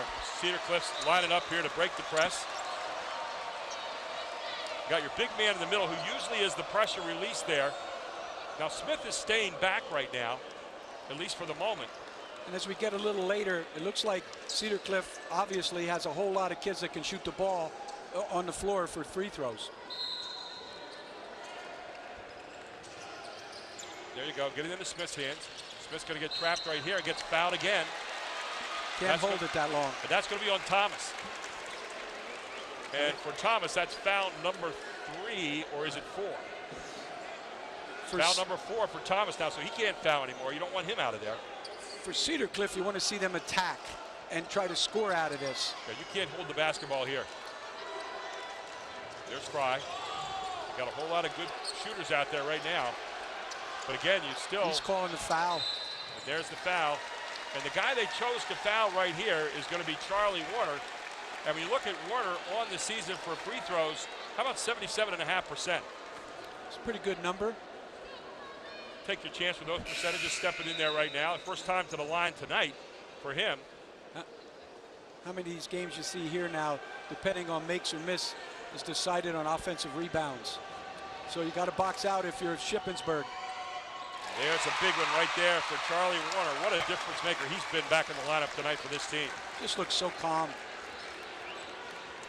Charlie Warner, who hadn't played the last few games, got hurt in the Williamsport game. They lost by 7. Now this one puts it on a 2-possession lead. Oh, just smooth. Somebody's got to put their head down and go to the basket. You can't fool around here. You just got to go to the basket. There it is. You get jammed. You get jammed. Get jammed. You 3 seconds. They're going to call the foul. Now, it's a foul on the shot. It's only the 3rd team foul. That's right. If the foul's not on the shot, you have to bring it in again. They could get this down to 12 with fouls. So here you go. Now they're going to line up in a little bit of a triple stack. You got to think there's going to be something on the inside here with this one. And they're going to call timeout as Ray Staver. 30-second timeout. We'll take one as well. 53-49. 26 seconds to go to the Mid-Penn Championship on High School Sports Live TV on ABC 27.3. The Jack Giambalvo family of dealerships. 9 great franchises in 4 locations. Buick GMC, Hyundai, Mazda, Stadler Dodge Chrysler Jeep Ram, Genesis of York, and Giambalvo Hyundai of Hanover. The Giambalvo family dealerships. Over 30 million in new and pre-owned inventory. With a reputation for quality service after the sale. Giambalvo is proud to serve your community. Find out why. The Jack Giambalvo family of dealerships. 4 great locations. Online at giambalvo.com. 28 seconds to go. Pat Flannery, you're back in Ray Staver's huddle again here for Shippensburg. You're down 2 possessions with a few seconds to go in this Mid-Penn Championship. I know you like Thomas a lot. Is that who's going to touch it here for you in this situation? Yeah, I would definitely. He makes good decisions. He's a good passer. I'd like to put him on the same side as Trayvon Cater. I don't think you can play that way. Not that you need a 3 right now, but you need an open shot. Everything looks like they're looking at standing, staring at Smith, and the entire Cedar Cliff team is there. How do you think about this? 26 seconds ago, and so many times teams start thinking about 3s, but you got plenty of time here for 2 deuces. Coach put in his 2 big guys underneath there. I know he has timeouts. He's going to want to go offense after this. Ty Saberpool says, I'll put 6'11" and 6'9". Here's your 3-point shooter. He's made them all night long. And does he make it this time? No. And there is one of the big guys with that rebound. Hauser's got it. And the foul is going to be called. And it's going to be on Smith, I believe. Great look for Cater. Boy, Tyler Hauser has been huge tonight, but never more huge at his 6'9" frame than in that moment, grabbing a huge rebound. I thought Cater had the 3. It looked like it was going to kind of just drip over the top. Front of the rim. The shot was contested enough to just throw it off that much. He's been so deadly all night long. I think that might be one of the first 3s he's missed all night. Now these are big. You get a chance to put it up now on 2 long possessions, which is 2 3s. So all you have to do is play the 3-point line the rest of the way down here and make this one. Make sure you pick them up below the foul line if you're at Cedar Cliff. If you're Shippensburg, you still got to take it to the hole. Look at Hauser again. 2 more. Here again. 24 points for Hauser again tonight. Look at that job by There's your first 3 look off the back of the iron. Not going to go. Hauser again chasing it down. Save. Who's got it? Charlie Warner. Charlie Warner ducking out of there. Charlie Warner keeps it alive, and finally it's fouled by Smith. And Cedar Cliff. 6-point lead with 8.5 seconds to go, and the Colts, who looked down and out tomorrow a week ago, like they wouldn't even win their division, here they are now on a Thursday night, 8.5 seconds away from a state championship. That has yet to be determined yet, but a league championship. Shot is up. It's not going to be good for Warner. And coming down the court, they're going to let Thomas go out here. Long 3, not going to go. Rebound by Smith. Rebound back up by Smith. He's going to get fouled with 0.7 seconds to go in this game, as Smith will go to the line, but a harmless foul at this particular point. Well, Milton Hershey is going to be in Cedar Cliff's heart for a while. Not only did they get into this because of Milton Hershey, but now they're going to win it here, both the boys and the girls. And they may stay here. They may stay here. That is the irony of it all. Yeah. They won a championship a few years ago under a different coach, and now Ty Sabercool, Jim Rowe had him the last time they were in here. And this one is going to be a miss, and that is it, 54-49. Cedar Cliff is your Mid-Penn champion for 2022. And you see a happy Ty Sabercool in his charges, and a gutsy effort tonight as Charlie Warner came back. He was the glue to this team, and look at the celebration there on the other side. Shippensburg, an outstanding club. They're going to go to 18-3, and now they'll get ready to head to the districts, where they are going to be a tough out for someone in the districts. We're going to take a break. We'll come right back to our Capital Blue Cross post-game report, our Capital Blue Cross post-game analysis, and our Capital Region Insurance Agency play of the game. And yes, our Hoffman Ford player of the game. All still ahead on the Mid-Penn Championships on High School Sports Live TV on ABC 27.3. If you're looking for a quality used vehicle at a great price, Hoffman has it. Hoffman Ford has the best pre-owned inventory, not to mention the best hometown buying experience in all of Harrisburg. With our market-driven pricing, you can be sure you're always getting the best deal. Plus, we'll give you top dollar for your trade. And you know who's got Harrisburg's best deals? Hoffman has it. Hoffman Ford, Colonial Park. Hoffman Ford, just what you're looking for. Hoffman has it. Groff Tractor is your full-line equipment dealer representing Case Construction and many other leading brands, serving the total sales, rentals, parts, and service needs of its customers. Groff Tractor, featuring Case Construction, paves the way for your project from start to finish. With 6 locations, Groff Tractor is always nearby your equipment needs. Groff Tractor also offers scheduled maintenance along with 24/7 emergency service. Groff Tractor is your #1 source for everything under construction. At Capital Blue Cross, there are more yeses and fewer nos. Protecting your health and making it easier so you can spend time on what makes you smile. Helping our communities, your families, your businesses, big and small. We have you covered, going the extra mile. It's what we do. Capital Blue Cross, going the extra mile for you. So a while back, I thought to myself, I'm never going to own a home. I'm going to have to rent forever. I didn't have money for a down payment. I had no credit history, and I just got out of a divorce. But PHFA showed me that home ownership is possible. They offer me a low-interest mortgage and a way to manage the closing cost. To me, this is more than just my home. It's a huge accomplishment and a new chapter in my life, thanks to PHFA.